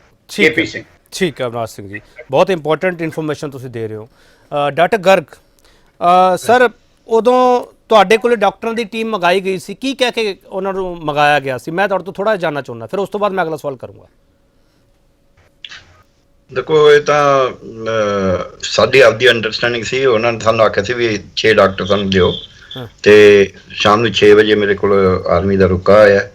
ਮੈਂ ਡਾਕਟਰਸ ਨੂੰ ਜੋ ਉਹਨਾਂ ਦੀ ਵਾਰੀ ਬਣਦੀ ਸੀ ਜਾਣ ਦੀ, ਤੇ ਸਾਡੀਆਂ ਡਿਊਟੀਆਂ ਲੱਗੀਆਂ ਹੁੰਦੀਆਂ ਨੇ, ਜਦ ਅਸੀਂ ਕੋਈ ਐਕਸਟਰਾ ਡਿਊਟੀ ਲਾਉਣੀ ਹੋਵੇ, ਕੁਝ ਵੀ ਕਰਨਾ ਹੋਵੇ, ਰੋਸਟਰ ਬਣੇ ਹੁੰਦੇ ਨੇ। ਉਹ ਉਹਨਾਂ ਦੇ ਮੈਂ ਨਾਲ ਰੁੱਕਾ ਭੇਜ ਦਿੱਤਾ ਅਤੇ ਡਰਾਈਵਰ ਨੂੰ, ਐਂਬੂਲੈਂਸ ਨੂੰ ਭੇਜ ਕੇ ਉਹਨਾਂ ਨੂੰ ਕਹੇ ਤਿਆਰ ਹੋ ਜਾਣ, ਆਉਂਦੇ ਹੋਏ ਉਹਨਾਂ ਨੂੰ ਲਿਫਟ ਕਰਦੇ ਹਾਂ 6:30 ਵਜੇ ਉਰੇ ਪਹੁੰਚ ਜਾਣ। 7 ਵਜੇ ਉਹਨਾਂ ਨੇ ਜਾਣਾ ਸੀ, 6:30 ਉਹ ਆ ਗਏ। ਉਹਨਾਂ ਨੂੰ ਮੈਂ ਆਪ ਹੀ ਬਰੀਫ ਕਰਿਆ, ਆਰਮੀ ਨੇ ਨਹੀਂ ਮੈਨੂੰ ਦੱਸਿਆ ਸੀ ਕੀ ਕਰਾਉਣਾ ਹੈ, ਪਰ ਮੈਂ ਬਰੀਫ ਕਰਿਆ ਕਿਉਂਕਿ 6 ਤਰੀਕ ਹੋ ਗਈ ਸੀ। ਉਹ ਜੋ ਕੱਟਾ ਕੱਟੀ ਹੋਣਾ ਸੀ ਹੋ ਚੁੱਕਿਆ ਸੀ ਵੀ ਮੋਸਟ ਪਾਰਟੀ ਇਹਨਾਂ ਨੇ ਪੋਸਟਮਾਰਟਮ ਕਰਾਣੇ ਹੋਣੇ ਨੇ ਤੁਹਾਤੋਂ, ਇਲਾਜ ਵਾਸਤੇ ਉੱਥੇ ਮੈਡੀਕਲ ਕਾਲਜ ਹੈਗਾ, ਕੋਈ ਜੀ ਕੋਈ ਦਿੱਕਤ ਨਹੀਂ ਹੋਣੀ ਚਾਹੀਦੀ। ਅਤੇ ਤੁਸੀਂ ਉੱਥੇ ਜਾ ਕੇ ਇਸ ਵਕਤ ਤੁਹਾਨੂੰ ਬਿਊਰੋਕਰੇਸੀ ਨੇ ਬੜਾ ਮਿਸਬਿਹੇਵ ਕਰਨਾ, ਕਿਸੇ ਨੇ ਤੁਹਾਡੇ ਨਾਲ ਕੋਆਪਰੇਟ ਨਹੀਂ ਕਰਨਾ, ਕਿਉਂਕਿ ਸਾਰੇ ਰੈਸਟ ਹਾਊਸ ਜੋ ਵੀ ਹੋਊਗਾ ਆਪਣੀ ਸਹੂਲਤ ਜੇ ਮਾੜੀ ਮੋਟੀ ਮਿਲਣੀ ਵੀ ਆ ਉਹ ਵੀ ਬਿਊਰੋਕਰੇਸੀ ਨੇ ਰੱਖਣੀ ਹੈ। ਤੁਹਾਨੂੰ ਤਾਂ 2 ਨੰਬਰ ਦੇ ਸ਼ਹਿਰੀ ਸਮਝਦੇ ਨੇ। ਸੋ ਪਰ ਤੁਸੀਂ ਇਸ ਵੇਲੇ ਕੋਈ ਸੀਨ ਨਹੀਂ ਕ੍ਰੀਏਟ ਕਰਨਾ, ਆਪਾਂ ਬਾਅਦ 'ਚ ਇਹਨਾਂ ਦੇ ਸਾਰੇ ਬਦਲੇ ਲਵਾਂਗੇ। ਅਤੇ ਤੁਸੀਂ ਜਾ ਕੇ ਜੋ ਕੰਮ ਹੈ ਆਪਦੇ ਡਾਕਟਰੀ ਪੇਸ਼ੇ ਦੇ ਹਿਸਾਬ ਨਾਲ ਕਰੀ ਜਾਏ। ਸਰ ਉਹਨਾਂ ਨੇ ਤੁਹਾਨੂੰ ਕੁਝ ਬਾਅਦ 'ਚ ਦੱਸਿਆ? ਕਿਉਂਕਿ ਜਿੱਥੇ ਤੱਕ ਸਾਨੂੰ ਜਾਣਕਾਰੀ ਮਿਲੀ ਹੈ, ਤੁਸੀਂ ਤਾਂ ਸਾਰੇ ਮੌਕੇ ਦੇ ਗਵਾਹ ਹੋ, ਸਾਨੂੰ ਉੱਥੇ ਜਿਹੜੇ ਅਸੀਂ ਪੀੜਤ ਆ ਉਹਨਾਂ ਨਾਲ ਗੱਲਬਾਤ ਕੀਤੀ ਹੈ, ਉਹ ਇਹ ਕਹਿੰਦੇ ਆ ਕਿ ਲਾਸ਼ਾਂ 'ਚ ਕੀੜੇ ਤੱਕ ਪਏ ਹੋਏ ਸੀਗੇ, ਟਰਾਲੀਆਂ ਕੂੜੇ ਵਾਲੀਆਂ ਉਹਨਾਂ 'ਚ ਲਾਸ਼ਾਂ ਭਰ ਕੇ ਲਿਜਾਈਆਂ ਗਈਆਂ, ਇੱਥੋਂ ਤੱਕ ਕਿ ਕਈਆਂ ਦੇ ਸਿਰ ਲੰਕਦੇ ਪਏ ਸੀਗੇ ਜਿਹੜੇ ਕਿ ਦੇਖੇ ਨਹੀਂ ਜਾ ਸਕਦੇ, ਦੱਸੇ ਵੀ ਨਹੀਂ ਜਾ ਸਕਦੇ ਕਿ ਜਦੋਂ ਅੱਜ ਮੈਂ ਦੱਸ ਰਿਹਾ ਤੇ ਮੇਰੇ ਤੋਂ ਵੀ ਨਹੀਂ ਦੱਸਿਆ ਜਾ ਰਿਹਾ, ਕਿਉਂਕਿ ਉਹਨਾਂ ਲੋਕਾਂ ਨੂੰ ਜੋ ਤੁਸੀਂ ਸੁਣਦੇ ਆ ਡਾਕਟਰ ਗਰਗ, ਤੁਹਾਨੂੰ ਤੁਹਾਡੇ ਡਾਕਟਰਾਂ ਦੀ ਟੀਮ ਨੇ ਕੋਈ ਦੱਸਿਆ ਸੀਗਾ ਕੀ ਕੁਝ ਹੋਇਆ ਸੀ ਉੱਥੇ? ਦੇਖੋ ਜੀ, ਟੀਮ ਨੇ ਆ ਕੇ ਮੈਨੂੰ ਜਿੰਨੀ ਕੁ ਰਿਪੋਰਟਿੰਗ ਕਰੀ, ਕੁਝ ਪਾਰਟ ਮੈਂ ਨਹੀਂ ਦੱਸਣਾ ਚਾਹਾਂਗਾ ਉਰੇ, ਉਹ ਪਰ ਕੋਈ ਇਸ ਤਰ੍ਹਾਂ ਦਾ ਨੈਗੇਟਿਵ ਨਹੀਂ, ਔਰ ਅਦਰ ਪੋਜ਼ੀਟਿਵ ਹੀ ਹੈ। ਪਰ ਉਹਨਾਂ ਨੇ ਇਹ ਦੱਸਿਆ ਹੈ ਕਿ ਜਿਹੜੀਆਂ ਬਾਡੀਜ਼ ਸੀਗੀਆਂ ਉਹ ਟਰਾਲਿਆਂ 'ਚ ਲਿਆਉਂਦੇ ਸੀ ਅਤੇ ਟਰਾਲਾਂ ਉਲਟਾ ਦਿੰਦੇ ਸੀ। ਆਹ ਜਿਹੜਾ ਤੁਸੀਂ ਕਹਿੰਦੇ ਹੋ ਵੀ ਸਿਰ ਇਸ ਤਰ੍ਹਾਂ ਨੇਚਰਲੀ ਡੈਮੇਜ ਤਾਂ ਬਾਡੀ ਹੈਗੀਆਂ ਸੀਗੀਆਂ, ਇਹ ਤਾਂ ਆਪਾਂ ਕਹਿ ਨਹੀਂ ਸਕਦੇ ਵੀ ਉਹਦਾ ਸਿਰ, ਕਿਸੇ ਦੀ ਬਾਂਹ ਨਹੀਂ ਹੋਊਗੀ, ਕਿਸੇ ਦਾ ਸਿਰ ਨਹੀਂ ਹੋਊਗਾ, ਕੋਈ ਸਿਰ ਲਟਕਦਾ ਨਹੀਂ ਹੋਊਗਾ, ਇਹ ਤਾਂ ਪੋਸੀਬਲ ਨਹੀਂ ਹੈ। ਪਰ ਉਹੀ ਜੀ ਐਕਸਪਲੇਨੇਸ਼ਨ ਉਹ ਅਗਲਿਆਂ ਨੂੰ ਪਤਾ ਵੀ ਹੁੰਦਾ ਵੀ ਜਿੱਥੇ ਇੰਨੀ ਗੋਲਾਬਾਰੀ ਹੋਈ ਹੈ ਉਹਦੇ 'ਚ ਬਾਡੀ ਦਾ ਠੀਕ ਰਹਿਣਾ ਜਾਂ ਮਿਊਟੀਲੇਟ ਨਾ ਹੋਣਾ, ਖਾਸ ਕਰਕੇ ਜਦ ਇੰਨੀ ਗਰਮੀ ਵੀ ਪੈ ਰਹੀ ਸੀ, ਕਿਉਂਕਿ ਗਰਮੀ 'ਚ ਬਾਡੀ ਬਹੁਤ ਛੇਤੀ ਡੀਕੰਪੋਜ਼ ਹੋਣੀ ਸ਼ੁਰੂ ਹੋ ਜਾਂਦੀ ਹੈ। ਜਿਹੜੀਆਂ 4 ਤਰੀਕ ਨੂੰ ਸਵੇਰੇ ਸ਼ੁਰੂ ਹੋ ਗਿਆ ਆਪਰੇਸ਼ਨ, ਜਿਹੜੇ 4 ਤਰੀਕ ਨੂੰ ਚਾਹੇ 10 ਹੋਣ ਬੰਦੇ, 4 ਤਰੀਕ ਸਵੇਰੇ, 5 ਨੂੰ, 4 ਨੂੰ ਸ਼ਾਮ ਤੱਕ, ਫਿਰ 5 ਨੂੰ, ਉਹਦੇ ਜਿੰਨੀਆਂ ਬਾਡੀਜ਼ ਡੈਮੇਜ ਹੋਈਆਂ ਹੋਣਗੀਆਂ ਉਹਨਾਂ 'ਚੋਂ ਕੁਛ ਦੇ ਵਿੱਚ ਪਿਊਟਰੀਫਿਕੇਸ਼ਨ ਵੀ ਹੋਈ ਹੋਊਗੀ। ਇਹ ਤਾਂ ਨੈਚੁਰਲ ਡਾਕਟਰੀ ਸਿਸਟਮ ਹੈ ਬਾਡੀ ਦਾ। ਪਰ ਉਹਨਾਂ ਨੇ ਕੋਈ ਇਹ ਨਹੀਂ ਹੈ, ਉੱਥੇ ਇਕੱਲੇ ਸਾਡੇ ਜ਼ਿਲ੍ਹੇ ਦੀ ਟੀਮ ਨਹੀਂ ਸੀ, ਉੱਥੇ ਅੰਮ੍ਰਿਤਸਰ ਦੀ, ਜਲੰਧਰ ਦੀ, ਕਪੂਰਥਲੇ ਦੀਆਂ ਟੀਮਾਂ ਉਹਨਾਂ ਨੇ ਬਣਾਈਆਂ ਹੋਈਆਂ ਸੀ, ਅਤੇ ਉਹ ਸਾਰੀਆਂ ਟੀਮਾਂ ਨੇ ਹੀ ਪੋਸਟਮਾਰਟਮ ਕਰੇ ਨੇ। ਅਤੇ ਉਹ ਪੋਸਟਮਾਰਟਮ ਮੈਨੂੰ ਐਂ ਲੱਗਦਾ ਹੈ ਉਹਨਾਂ ਨੇ ਨਹੀਂ ਮੈਨੂੰ ਕਿਹਾ, ਉਹਨਾਂ ਨੇ ਕਿਹਾ ਜੀ ਅਸੀਂ ਪੋਸਟਮਾਰਟਮ ਜਿਹੜਾ ਸਾਨੂੰ ਅਲਾਟ ਕਰੀ ਗਏ, ਬਾਡੀ ਆਈਆਂ ਗਈਆਂ ਹਰੇਕ ਨੂੰ ਅਲਾਟ ਕਰੀ ਗਿਆ ਵੀ ਤੁਸੀਂ ਪੋਸਟਮਾਰਟਮ ਕਰੀ ਜਾਓ, ਅਸੀਂ ਕਰੀ ਗਏ। ਪਰ ਮੈਨੂੰ ਲੱਗਦਾ ਉਹ ਸਿੰਪਲ ਫਾਰਮੈਲਿਟੀ ਟਾਈਪ ਹੀ ਹੁੰਦੀ ਹੈ ਇਹ ਜੀ ਜਿਹੜਾ ਪੋਸਟਮਾਰਟਮ ਹੁੰਦਾ। ਠੀਕ ਹੈ, ਹਾਂ ਪ੍ਰੈਸ ਅਵਨਾਸ਼ ਬੋਲੋ ਜੀ। ਮੈਂ ਇਹਦੇ 'ਚ 2 ਗੱਲਾਂ ਦੱਸਣਾ ਚਾਹੁੰਦਾ। ਥੈਂਕ ਯੂ ਡਾਕਟਰ ਗਰਗ, ਤੁਸੀਂ ਜਿਹੜਾ ਟੱਚ ਕੀਤਾ ਪੁਆਇੰਟ, ਉਹਦੇ ਵਿੱਚ 2 ਬਿਲਡਿੰਗ ਸੀ। ਇੱਕ ਪਿਸ਼ੌਰੀ ਹਾਲ ਸੀ ਜਿੱਥੇ ਕੁਛ ਲੋਕ ਸਨ ਜਿਹੜੇ 3 ਤਰੀਕ ਨੂੰ ਗੁਰਪੁਰਬ ਵਾਲੇ ਦਿਨ, ਗੁਰੂ ਅਰਜਨ ਸਾਹਿਬ ਜੀ ਦੀ ਸ਼ਹੀਦੀ ਵਾਲੇ ਦਿਨ ਉੱਥੇ ਆਏ ਸੀ। ਜਦੋਂ ਇਹ ਕਹਿਣਾ ਬਾਰ-ਬਾਰ ਗਲਤ ਹੈ, ਮੈਂ ਬਹੁਤ ਰਿਪੀਟਡਲੀ ਕਹਾਂਗਾ, ਕਮੈਂਟਸ ਹੋਈਆਂ ਕਿ ਜਿਹੜੇ ਬਾਹਰ ਜਾਣਾ ਚਾਹੁੰਦੇ ਹੈ ਉਹ ਜਾ ਸਕਣ, ਕਿਉਂਕਿ ਮੈਂ ਆਲਮੋਸਟ ਪੈਰੀਫਰੀ ਦੇ ਵਿੱਚ ਸੀ, ਉਸ ਬਿਲਡਿੰਗ ਵਿੱਚ ਸਾਰੀਆਂ ਅਨਾਉਂਸਮੈਂਟ ਸੁਣਾਈ ਦਿੰਦੀਆਂ ਸੀ। ਬਾਜ਼ਾਰ ਆਟਾ ਮੰਡੀ ਦੇ ਵਿੱਚ ਦੂਸਰੀ ਬਿਲਡਿੰਗ ਸੀ, ਬਾਬਾ ਸ਼ਾਮ ਸਿੰਘ ਦਾ ਡੇਰਾ। ਇਹਨਾਂ ਦੋਨੋਂ ਥਾਂ ਤੋਂ ਟਰਾਲੇ ਜਾਂ ਟਰੱਕ ਲੱਦੇ ਗਏ ਜਿਹੜੇ ਕਿ ਡੈਡ ਬੋਡੀਜ਼ ਨਾਲ ਭਰੇ ਹੋਏ ਸਨ, ਔਰ ਇਹਨਾਂ ਦੀਆਂ ਪਿਕਚਰਸ ਹਜੇ ਵੀ ਮੌਜੂਦ ਹਨ। ਪ੍ਰੋਫੈਸਰ ਅਵਨਾਸ਼, ਬਹੁਤ ਇੰਪੋਰਟੈਂਟ ਇਨਫੋਰਮੇਸ਼ਨ ਤੁਸੀਂ ਦੇ ਰਹੇ ਹੋ। ਬਾਕੀ ਸਾਰੇ ਲੋਕ ਵੀ, ਗੁਰਤੇਜ ਸਿੰਘ, ਡਾਕਟਰ ਗਰਗ, ਹਰਵਿੰਦਰ ਸਿੰਘ ਖਾਲਸਾ। ਇੱਕ ਛੋਟਾ ਜਿਹਾ ਵਕਫਾ ਲਾਊਂਗਾ, ਵਕਫਾ ਲੈਣ ਦਾ ਅੱਜ ਮਨ ਨਹੀਂ ਕਰ ਰਿਹਾ ਗਾ, ਕਿਉਂਕਿ ਜੋ ਤੁਸੀਂ ਇਹਨੂੰ ਵਾਰ-ਵਾਰ ਸੁਣਦੇ ਹੋ ਤਾਂ ਤੁਹਾਨੂੰ ਉਹ ਮੰਜ਼ਰ ਮੁੜ ਚੇਤੇ ਆਉਂਦਾ ਹੈ। ਜੋ ਇਹਦੇ 'ਤੇ ਡਾਕੂਮੈਂਟਰੀ ਬਣੂਗੀ, ਕੀ ਉਹਦੇ ਵਿੱਚ ਸਾਰੇ ਤੱਥ ਹੋਣਗੇ? ਕਿ ਉਹਦੇ ਵਿੱਚ ਜਦੋਂ ਉਸ ਵੇਲੇ ਦੇ ਧਾਰਮਿਕ ਆਗੂ ਸੀ, ਉਹਨਾਂ ਵਿਚਾਲੇ ਵਖਰੇਵੇਂ, ਉਹਨਾਂ ਦੀ ਸਿਆਸਤ ਨਾਲ ਸਾਂਝ, ਸਿਆਸਤ ਨੇ ਕਿਵੇਂ ਦਗਾ ਕੀਤੀ, ਕਿ ਉਹ ਸਭ ਕੁਝ ਸ਼ਾਮਲ ਹੋਵੇਗਾ? ਇਹ ਸਾਰੇ ਉਹ ਸਵਾਲ ਹੈ ਜਿਨ੍ਹਾਂ ਦਾ ਜਵਾਬ ਅੱਜ ਇਸ ਚਰਚਾ ਵਿੱਚ ਵੀ ਨਹੀਂ ਮਿਲੇਗਾ, ਮੈਨੂੰ ਪਤਾ ਹੈ। ਪਰ ਮੈਂ ਕੋਸ਼ਿਸ਼ ਕਰ ਰਿਹਾ ਕਿ ਜਦੋਂ ਡਾਕੂਮੈਂਟਰੀ ਦਾ ਪਲਾਨ ਹੋਵੇ ਉਸ ਤੋਂ ਪਹਿਲਾਂ ਜਿਹੜੇ ਡਾਕੂਮੈਂਟਰੀ ਬਣਾਉਣ ਵਾਲੇ ਆ ਇਸ ਚਰਚਾ ਨੂੰ ਜ਼ਰੂਰ ਸੁਣ ਲੈਣ, ਨਹੀਂ ਤਾਂ ਉਹਨਾਂ ਨੂੰ ਕੌਮ ਦੇ ਸਵਾਲ ਹੈ ਚੱਲਣੇ ਪੈਣਗੇ। ਵਾਪਸ ਆ ਰਿਹਾ।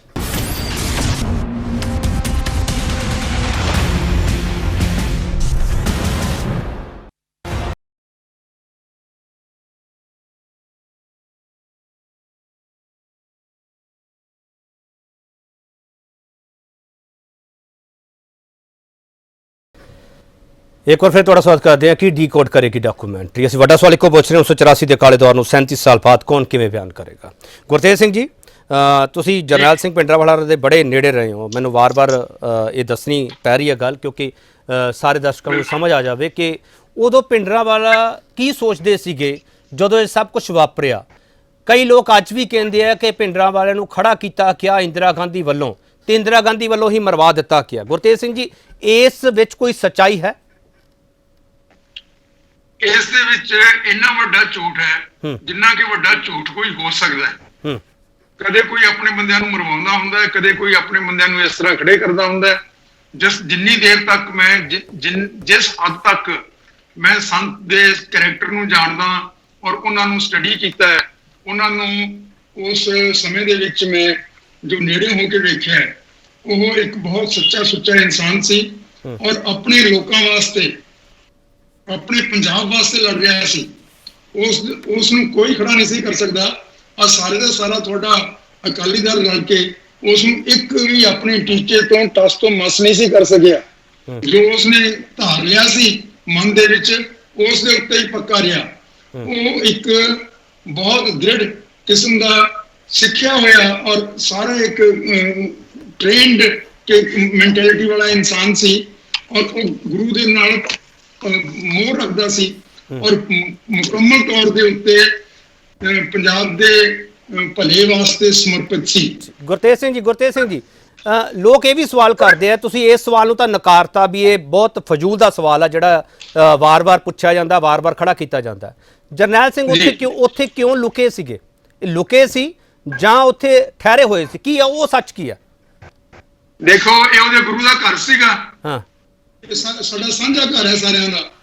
ਸਾਰੇ ਸੰਸਾਰ ਦੀ ਜਿਹੜੀ ਸਭਿਅਤਾ ਇਸ ਦੇ ਉੱਤੇ ਬਰਾਬਰੀ ਦੇ ਉੱਤੇ ਬੇਸਡ ਹੈ। ਆਉਣ ਵਾਲੇ ਸਮੇਂ ਦੀ ਸਭਿਅਤਾ ਉਹਨਾਂ ਸਾਰਿਆਂ ਦਾ ਘਰ ਆ। ਉਹ ਸੰਤ ਜਰਨੈਲ ਸਿੰਘ ਨੂੰ ਬਾਰ-ਬਾਰ ਕਹਿ ਰਹੇ ਸੀ ਕਿ ਤੇਰੇ ਘਰ ਦੇ ਉੱਤੇ ਹਮਲਾ ਕਰਾਂਗੇ, ਤੇਰੇ ਘਰ ਦੇ ਉੱਤੇ ਫੌਜਾਂ ਚੜਾਵਾਂਗੇ। ਪਾਸੇ ਦੇ ਸੀਆਰਪੀ ਵਾਲੇ ਖੜੇ ਸਨ। ਉਹ ਆਪਣੇ ਘਰ ਦੀ ਰਾਖੀ ਕਿਉਂ ਨਾ ਕਰਦਾ? ਉਸੇ ਗੁਰੂ ਦਾ ਘਰ ਸੀ। ਉਸ ਦੇ ਕੋਲ ਰਾਈਟ ਆਫ ਸੈਲਫ ਡਿਫੈਂਸ ਸੀ ਔਰ ਇਸ ਨੂੰ ਵੱਡੇ ਤੋਂ ਵੱਡੇ ਜੂਰਿਸਪ੍ਰੂਡੈਂਸ ਵਾਲੇ ਤਸਲੀਮ ਕਰ ਚੁੱਕੇ ਹੈ। ਵੱਡੇ ਤੋਂ ਵੱਡੇ ਜਰਨੈਲ ਤਸਲੀਮ ਕਰ ਚੁੱਕੇ ਹੈ ਕਿ ਉਸ ਦੇ ਕੋਲੇ ਉੱਥੇ ਰਹਿਣ ਦਾ, ਸੈਲਫ ਡਿਫੈਂਸ ਦਾ ਅਧਿਕਾਰ ਉਸ ਮਨੁੱਖੀ ਤੌਰ ਦੇ ਉੱਤੇ ਉਸ ਦੇ ਕੋਲ ਸੀ। ਇਸ ਨੂੰ ਕੋਈ ਨਕਾਰ ਨਹੀਂ ਸਕਦਾ। ਗੁਰਤੇਜ ਸਿੰਘ ਜੀ, ਜਰਨੈਲ ਸਿੰਘ ਹਰਾਂ ਦੀ ਮੁਖਬਰੀ ਕਿੰਨੇ ਕੀਤੀ, ਇਹ ਦੱਸ ਸਕਦੇ ਹੋ?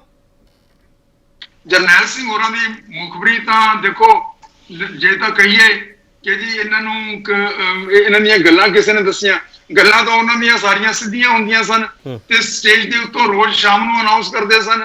ਬਾਕੀ ਪ੍ਰੈਸ ਤੇ ਦੂਸਰੇ ਆਪਣੇ ਜਿਹੜੇ ਉਹਨਾਂ ਨੇ ਲੰਗਰ ਦੇ ਉੱਤੇ ਦੀਵਾਨ ਕਰਨੇ ਸ਼ੁਰੂ ਕੀਤੇ ਸਨ, ਉੱਤੇ ਰਿਕਾਰਡ ਹੁੰਦੀਆਂ ਸਨ। ਮੁਖਬਰੀ ਨਹੀਂ ਕੀਤੀ, ਲੇਕਿਨ ਉਹਨਾਂ ਨੂੰ ਮਰਵਾਇਆ ਜਿਨ੍ਹਾਂ ਨੇ, ਉਹ ਉਹਨਾਂ ਦੇ ਕੁਲੀਗ ਸਨ, ਜਿਨ੍ਹਾਂ ਦੀ ਖਾਤਰ ਉਹ ਲੜ ਰਹੇ ਸਨ, ਜਿਹੜੇ ਕਿ ਆਪਣੇ ਆਪ ਨੂੰ ਅਕਾਲੀ ਲੀਡਰ ਅਖਵਾਉਂਦੇ ਸਨ। ਕਿਹੜੇ ਅਕਾਲੀ ਲੀਡਰ ਗੁਰਤੇਜ ਸਿੰਘ ਜੀ? ਕਿਹੜੇ ਅਕਾਲੀ ਲੀਡਰ? ਇਹ ਸਾਰੇ ਅਕਾਲੀ ਲੀਡਰ ਸਰਦਾਰ ਪ੍ਰਕਾਸ਼ ਸਿੰਘ ਬਾਦਲ, ਸਰਦਾਰ ਸੰਤ ਹਰਚੰਦ ਸਿੰਘ ਲੌਂਗੋਵਾਲ, ਇੱਕ ਚਿੱਠੀ ਦੇ ਉੱਤੇ ਗੁਰਚਰਨ ਸਿੰਘ ਦੇ ਦਸਤਖਤ ਵੀ ਹਨ, ਸਰਦਾਰ ਪ੍ਰਕਾਸ਼ ਸਿੰਘ ਬਾਦਲ ਦੇ ਦਸਤਖਤ ਨਹੀਂ ਹਨ। ਲੇਕਿਨ ਜੋ ਕੁਝ ਇਹਨਾਂ ਨੇ ਇਹ ਨੈਗੋਸ਼ੀਏਟ ਕਰ ਰਹੇ ਸੀ ਉਹਨਾਂ ਦੇ ਨਾਲ, ਸਰਕਾਰ ਦੇ ਨਾਲ, ਔਰ ਜੋ ਆਖਰੀ 6 ਮੀਟਿੰਗਸ ਇਹਨਾਂ ਦੀਆਂ ਹੋਈਆਂ, ਇਹਨਾਂ ਨੇ ਕਦੇ ਉਸ ਦਾ ਵੇਰਵਾ ਨਹੀਂ ਦੱਸਿਆ ਕਿ ਉੱਥੇ ਕੀ ਹੋਇਆ, ਕਿਉਂ ਫੇਲ ਹੋਈਆਂ ਮੀਟਿੰਗਸ ਤੇ ਕਿਉਂ ਹਮਲਾ ਹੋਇਆ। ਠੀਕ। ਔਰ ਇਸ ਤੋਂ ਇਲਾਵਾ ਸਰਕਮਸਟੈਂਸ਼ੀਅਲ ਐਵੀਡੈਂਸ ਔਰ ਜੋ ਵੀ ਕੁਝ ਉੱਥੇ ਇਸ ਦੇ ਬਾਰੇ ਮੈਨੂੰ ਪਤਾ ਹੈ, ਆਪਣੇ ਸਾਰੇ ਲੋਕਾਂ ਨੂੰ ਪਤਾ ਹੈ, ਮੈਂ ਆਪਣੀ ਕਿਤਾਬਾਂ 'ਚ ਵੀ ਲਿਖ ਚੁੱਕਿਆ। ਸੰਤ ਸਿੰਘ ਤੇਜ ਮੇਰੇ ਕੋਲੇ ਆ ਕੇ ਬਿਆਨ ਦੇ ਕੇ ਗਏ ਹੈ, ਜਿਹੜਾ ਮੈਂ ਰਿਕਾਰਡ ਕੀਤਾ ਤੇ ਮੇਰੇ ਕੋਲੇ ਅਜੇ ਵੀ ਪਿਆ ਹੈ। ਉਹ ਦੱਸਦੇ ਗਏ ਹੈ ਕਿ ਸੰਤ ਲੌਂਗੋਵਾਲ ਨੇ ਫਲਾਣੇ ਦਿਨ, ਲੌਂਗੋਵਾਲ ਤੇ ਟੋੜੇ ਨੇ ਫਲਾਣੇ ਦਿਨ ਇੰਦਰਾ ਗਾਂਧੀ ਨੂੰ ਟੈਲੀਫੋਨ ਕੀਤਾ। ਮੈਂ ਆਪ ਸੁਣਿਆ, ਮੈਂ ਕਮਰੇ ਦੇ ਬਾਹਰ ਬੈਠਾ ਸੀ, ਛੋਟਾ ਜਿਹਾ ਕਮਰਾ ਸੀ, ਔਰ ਉਹਨਾਂ ਨੇ ਕਿਹਾ ਕਿ ਆ ਕੇ ਹਮਲਾ ਕਰੋ ਤੇ ਇਸ ਨੂੰ ਸ਼ਬਦ ਸਿਖਾਓ, ਇਹ ਸਾਡੇ ਵੱਸ ਤੋਂ ਬਾਹਰ ਹੈ। ਠੀਕ, ਮੈਂ ਵਾਪਸ ਆਉਂਗਾ ਤੁਹਾਡੇ ਕੋਲ। ਹਰਵਿੰਦਰ ਜੀ, ਸਰ, ਜੋ ਗੱਲਾਂ ਗੁਰਤੇਜ ਸਿੰਘ ਹਰਾਂ ਨੇ ਦੱਸੀਆਂ, ਉਹ ਕਹਿੰਦੇ ਮੇਰੇ ਕੋਲ ਐਵੀਡੈਂਸ ਵੀ ਹੈਗੇ ਆ। ਕੀ ਇਹ ਐਵੀਡੈਂਸ ਡਾਕੂਮੈਂਟਡ ਹੋਣੇ ਚਾਹੀਦੇ ਆ, ਡਾਕੂਮੈਂਟਰੀ ਵਿੱਚ ਦਰਜ ਹੋਣੇ ਚਾਹੀਦੇ ਆ? ਹਰਵਿੰਦਰ ਸਿੰਘ ਖਾਲਸਾ ਕੀ ਡਿਮਾਂਡ ਕਰ ਰਹੇ ਆ? ਬਿਲਕੁਲ ਹੋਣੇ ਚਾਹੀਦੇ ਹੈ। ਜੇ ਓਰੀਜਨਲ ਹੈ ਤਾਂ ਹਰ ਗੱਲ ਹੋਣੀ ਚਾਹੀਦੀ ਹੈ, ਕਿਉਂਕਿ ਉਹਦਾ ਕਾਰਨ ਇਹ ਹੈ ਕਿ ਜੇਕਰ ਅਸੀਂ ਹੁਣ ਵੀ ਨਾ ਸੇਧ ਦਿਆਂਗੇ ਤਾਂ ਕਦੋਂ ਸੇਧ ਦਿਆਂਗੇ। ਜਿੱਥੋਂ ਤੱਕ ਕੇਪੀ ਜੀ ਗੱਲ ਹੈ ਕਿ ਗੱਲ ਆਪਾਂ ਜਿੱਥੋਂ ਤੋਰੀ ਸੀ ਤੁਰਦੇ ਤੁਰਦੇ ਅਕਾਲ ਤਖਤ ਸਾਹਿਬ ਤੇ ਪਹੁੰਚ ਗਿਆ, ਅਕਾਲ ਤਖਤ ਸਾਹਿਬ ਤੋਂ ਅੱਗੇ ਤੁਰ ਗਏ। ਜਿਹੜੀ ਮੈਂ ਗੱਲ ਲਿਆਣੀ ਚਾਹੁੰਦਾ ਸੀ, ਜਿਹੜੀ ਤੁਸੀਂ ਮੈਥੋਂ ਪੁੱਛਣੀ ਚਾਹੁੰਦੇ ਸੀ, ਮੈਂ ਉਸ ਨੂੰ ਪ੍ਰੈਕਟੀਕਲੀ ਦਿਖਾਉਣਾ ਚਾਹੁੰਦਾ ਸੀ। ਉਹਦਾ ਕਾਰਨ ਇਹ ਸੀ ਕਿ 6 ਜੂਨ ਨੂੰ ਜਦੋਂ ਸਾਨੂੰ ਅਰੈਸਟ ਕਰ ਲਿਆ ਗਿਆ ਆਪਣਾ, ਤੇ ਸਾਨੂੰ ਮਿਲਟਰੀ ਏਰੀਆ ਦੇ ਵਿੱਚ ਰੱਖਿਆ ਜਿੱਥੇ 43 ਦਿਨ। ਉਸ ਤੋਂ ਬਾਅਦ ਜਦੋਂ ਸਾਨੂੰ ਨਾਭਾ ਜੇਲ੍ਹ 'ਚ ਲੈ ਕੇ ਜਾਂਦੇ ਆ ਤੇ ਨਾਭਾ ਜੇਲ੍ਹ ਦੇ ਵਿੱਚ ਅੰਮ੍ਰਿਤਸਰ ਦੇ ਗ੍ਰਿਫਤਾਰ ਕੀਤੇ ਹੋਏ ਸਾਰੇ ਸਿੰਘ ਨਾਭਾ ਜੇਲ੍ਹ 'ਚ ਆ ਜਾਂਦੇ ਆ। ਉਦੋਂ ਸਾਨੂੰ ਕੁਝ ਦਿਨਾਂ ਬਾਅਦ ਜਦੋਂ ਮਿਲਣ ਦਾ ਮੌਕਾ ਮਿਲਦਾ ਤਾਂ ਮੈਂ ਉਹਨਾਂ ਨਾਲ ਟਾਕ ਕਰਦਾ, ਇੱਕ ਤਾਂ ਸੰਤ ਜਰਨੈਲ ਸਿੰਘ ਬਾਰੇ, ਭਾਈ ਅਮਰੀਕ ਸਿੰਘ ਬਾਰੇ, ਜਨਰਲ ਸ਼ਬੇਦ ਸਿੰਘ ਬਾਰੇ। ਉਹਨਾਂ ਦੇ ਕਿਉਂਕਿ ਡਾਕਟਰ ਭਗਵਾਨ ਸਿੰਘ ਹਜੇ ਵੀ ਜਿਉਂਦੇ ਹੈ। ਜਿਹੜੇ ਹਜੂਰ ਸਾਹਿਬ ਤੋਂ 37 ਸਿੰਘ ਆਏ ਸੀ ਉਹਨਾਂ ਵਿੱਚੋਂ 5 ਗ੍ਰਿਫਤਾਰ ਹੋ ਗਏ ਸੀਗੇ, ਜਿਹੜੇ 3 ਸ਼ਹੀਦ ਆਪਣੇ ਸਵਰਗਵਾਸ ਹੋ ਗਏ, 2 ਅੱਜ ਵੀ ਜਿਉਂਦੇ ਹੈ। ਅਤੇ ਨੋਕ ਸਿੰਘ ਉੱਭੋ ਕੇ ਮੇਰੇ ਨਾਲ ਬੈਰਕ 'ਚ ਹੁੰਦਾ ਸੀ। ਮੈਂ ਕੀ ਕੀਤਾ ਕਿ ਜਦੋਂ ਸਾਨੂੰ ਗੁਰਦੁਆਰਾ ਸਾਹਿਬ ਜਾਣ ਦਾ ਮੌਕਾ ਮਿਲਦਾ, ਤੁਸੀਂ ਆਹ ਵਰਕੇ ਦੇਖ ਰਹੇ ਹੋ, ਇਹ ਵਰਕੇ ਬਾਹਰ ਨਹੀਂ ਹੈਗੇ, ਇਹ ਵਰਕੇ ਜੇਲ੍ਹ ਦੇ ਵਿੱਚ ਜਿਹੜੀਆਂ ਡੇਰੀਆਂ ਹੁੰਦੀਆਂ ਸੀ, ਸ਼ਕਤੀ ਜਿਹੜੇ ਰੱਖਦੇ ਆ ਉਹ ਵਰਕੇ ਹੈ। ਸਾਨੂੰ ਮਿਲਦੇ ਨਹੀਂ ਸੀ ਉਸ ਸਮੇਂ, ਲੇਕਿਨ ਉਹਨਾਂ ਦੇ ਉੱਤੇ ਮੈਂ ਉਹਨਾਂ ਦੇ ਬਿਆਨ ਜੋ ਲਿਖਦਾ ਸੀ ਜਾਂ ਕਰਦਾ ਸੀ, ਜੋ ਸਾਨੂੰ ਉਸ ਸਮੇਂ ਟੋਰਚਰ ਕੀਤਾ ਗਿਆ। ਕੇਪੀ ਸਿੰਘ ਜੀ ਕੱਲਾ ਕੱਲਾ ਸ਼ਬਦ ਮੈਂ ਨੋਟ ਕਰੀ ਗਿਆ। ਦੂਜੀ ਗੱਲ ਜਿਹੜੀ ਹੈ ਕਿ ਅਵਿਨਾਸ਼ ਸਿੰਘ ਹੋਰਾਂ ਨੇ ਜਿਹੜੀ ਗੱਲ ਕਹੀ ਹੈ ਜਨਰਲ ਸ਼ਬੇਦ ਸਿੰਘ ਬਾਰੇ, ਜਨਰਲ ਸ਼ਬੇਦ ਸਿੰਘ 5 ਤਰੀਕ ਰਾਤ ਨੂੰ ਸੰਤਾਂ ਦੀ ਝੋਲੀ ਵਿੱਚ ਚੜਾਈ ਕਰ ਗਏ ਸੀਗੇ। ਭਾਈ ਅਮਰੀਕ ਸਿੰਘ ਝੰਡੇ ਬੁੰਗਿਆਂ ਦੇ ਕੋਲ, ਉਹ ਉਸ ਤੋਂ ਬਾਅਦ ਗੁਰਜੀਤ ਸਿੰਘ ਮੈਨੂੰ ਮਿਲਿਆ। ਗੁਰਜੀਤ ਸਿੰਘ ਨੇ ਕਿਹਾ, ਇੱਕ ਮਿੰਟ ਦੀ ਗੱਲ, ਗੁਰਜੀਤ ਸਿੰਘ ਨੇ ਕਿਹਾ, ਭਾਈ ਸਾਹਿਬ ਕਹਿਣ ਲੱਗੇ ਕਿ ਮੈਂ ਇੰਨੀ ਤਕਲੀਫ ਚ ਆ ਕਿ ਮੈਨੂੰ ਤੂੰ ਗੋਲੀ ਮਾਰ ਦੇ। ਲੇਕਿਨ ਗੁਰਜੀਤ ਸਿੰਘ ਕਹਿਣ ਲੱਗਾ, ਭਾਈ ਸਾਹਿਬ ਮੈਂ ਇਹ ਕੰਮ ਨਹੀਂ ਕਰ ਸਕਦਾ, ਭਾਈ ਸਾਹਿਬ ਝੰਡਿਆਂ ਬੁੰਗਿਆਂ ਦੇ ਕੋਲ ਸ਼ਹੀਦ ਹੁੰਦੇ ਹੈ।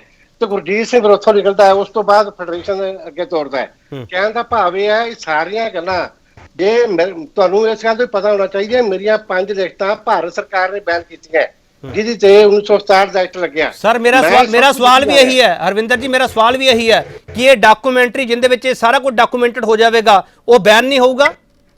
ਹੋ ਹੀ ਜਾਵੇ, ਹੋ ਹੀ ਜਾਵੇ। ਅੱਗੇ ਕਿਹੜਾ ਨਹੀਂ ਹੋਇਆ? ਮੇਰੀਆਂ ਅੱਗੇ ਕਿਹੜੀਆਂ 5 ਲਿਖਤਾਂ ਬੈਨ ਨਹੀਂ ਹੋਈਆਂ? ਅੱਗੇ ਕਿਹੜਾ 1967 ਦਾ ਐਕਟ ਨਹੀਂ ਲੱਗਿਆ? ਲੱਗ ਜੇ। ਜਿੱਥੇ ਅੱਗੇ ਇੰਨਾ ਚਿਰ ਸੇਖਸ਼ਾਹ ਜੇਲ੍ਹ ਤਰਿਆ ਹੋ ਰਹੇ ਜਾਗੇ, ਲੇਕਿਨ ਘੱਟੋ ਘੱਟ ਇਤਿਹਾਸ ਤਾਂ ਬੋਲੂਗਾ ਵੀ ਆਹ ਕੁਛ ਸਾਹਮਣੇ ਵਾਪਰਿਆ। ਜੇ ਨਹੀਂ ਲਿਖਾਂਗੇ ਅਸੀਂ ਉਹਨੇ ਦੋਸ਼ੀ ਹਾਂ। ਇਹਦੇ ਲਈ ਤਿਆਰ ਹੈ ਸ਼੍ਰੋਮਣੀ ਕਮੇਟੀ? ਤਿਆਰ ਹੈ? ਸ਼੍ਰੀ ਅਕਾਲ ਤਖਤ ਸਾਹਿਬ ਦੇ ਜਥੇਦਾਰ ਤਿਆਰ ਹੈ? ਉਹ ਬੈਨ ਲਾਉਣ ਵਾਸਤੇ ਤਿਆਰ ਹੈ ਜਾਂ ਉਸ ਬੈਨ ਤੇ ਉਹਨਾਂ ਨੇ ਸਿਆਸਤ ਕਰਨੀ ਹੈ? ਕਿਉਂਕਿ ਗੁਰਤੇਜ ਸਿੰਘ ਹਰੀ ਇਹ ਸਵਾਲ ਚੁੱਕ ਰਿਹਾ। ਮੈਂ ਕਹਿ ਰਿਹਾ ਵੀ ਉਹ ਸਿਆਸਤ ਕਰਨਗੇ, ਲੇਕਿਨ ਮੈਨੂੰ ਇਹ ਵੀ ਪਤਾ ਵੀ ਉਹ ਸਾਨੂੰ ਨਹੀਂ ਕਹਿਣਗੇ, ਕਿਉਂਕਿ ਉਹਨਾਂ ਨੂੰ ਪਤਾ ਇਹਨਾਂ ਨੇ ਸੱਚ ਕਹਿਣਾ, ਇਹਨਾਂ ਨੂੰ ਪਤਾ ਸਾਥੋਂ ਤਾਂ ਕਰਾਉਣਗੇ ਨਹੀਂ, ਉਹ ਤਾਂ ਕਰਾਉਣਗੇ ਉਹਨਾਂ ਲੋਕਾਂ ਤੋਂ ਜਿਨ੍ਹਾਂ ਨੇ ਹੋਰ ਹੀ ਗੱਲਾਂ ਲਿਖਣੀਆਂ, ਸਾਥੋਂ ਨਹੀਂ ਕਰਾਉਣਗੇ। ਠੀਕ, ਅਵਨਾਸ਼ ਸਿੰਘ ਜੀ ਕੀ ਕਹਿ ਰਹੇ ਹੋ?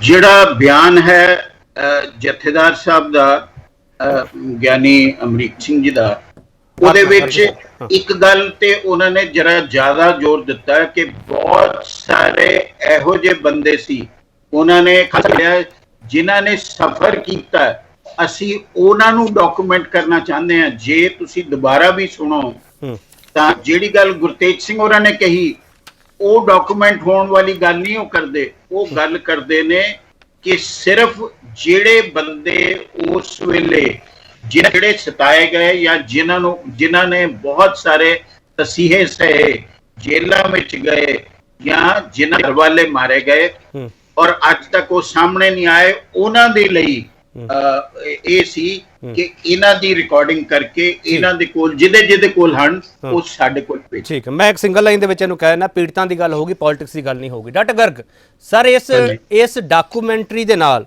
ਜਦੋਂ ਇਹ ਡਾਕੂਮੈਂਟਰੀ ਤਿਆਰ ਹੁੰਦੀ ਹੈ, ਮੈਨੂੰ ਨਹੀਂ ਪਤਾ ਸਰ ਕਦੋਂ ਤਿਆਰ ਹੋਊਗੀ, ਮੈਨੂੰ ਨਹੀਂ ਪਤਾ ਇਸ ਵਿੱਚ ਕੀ ਕੁਝ ਸ਼ਾਮਲ ਹੋਊਗਾ, ਕਿਉਂਕਿ ਤੁਹਾਨੂੰ ਵੀ ਨਹੀਂ ਪਤਾਗਾ।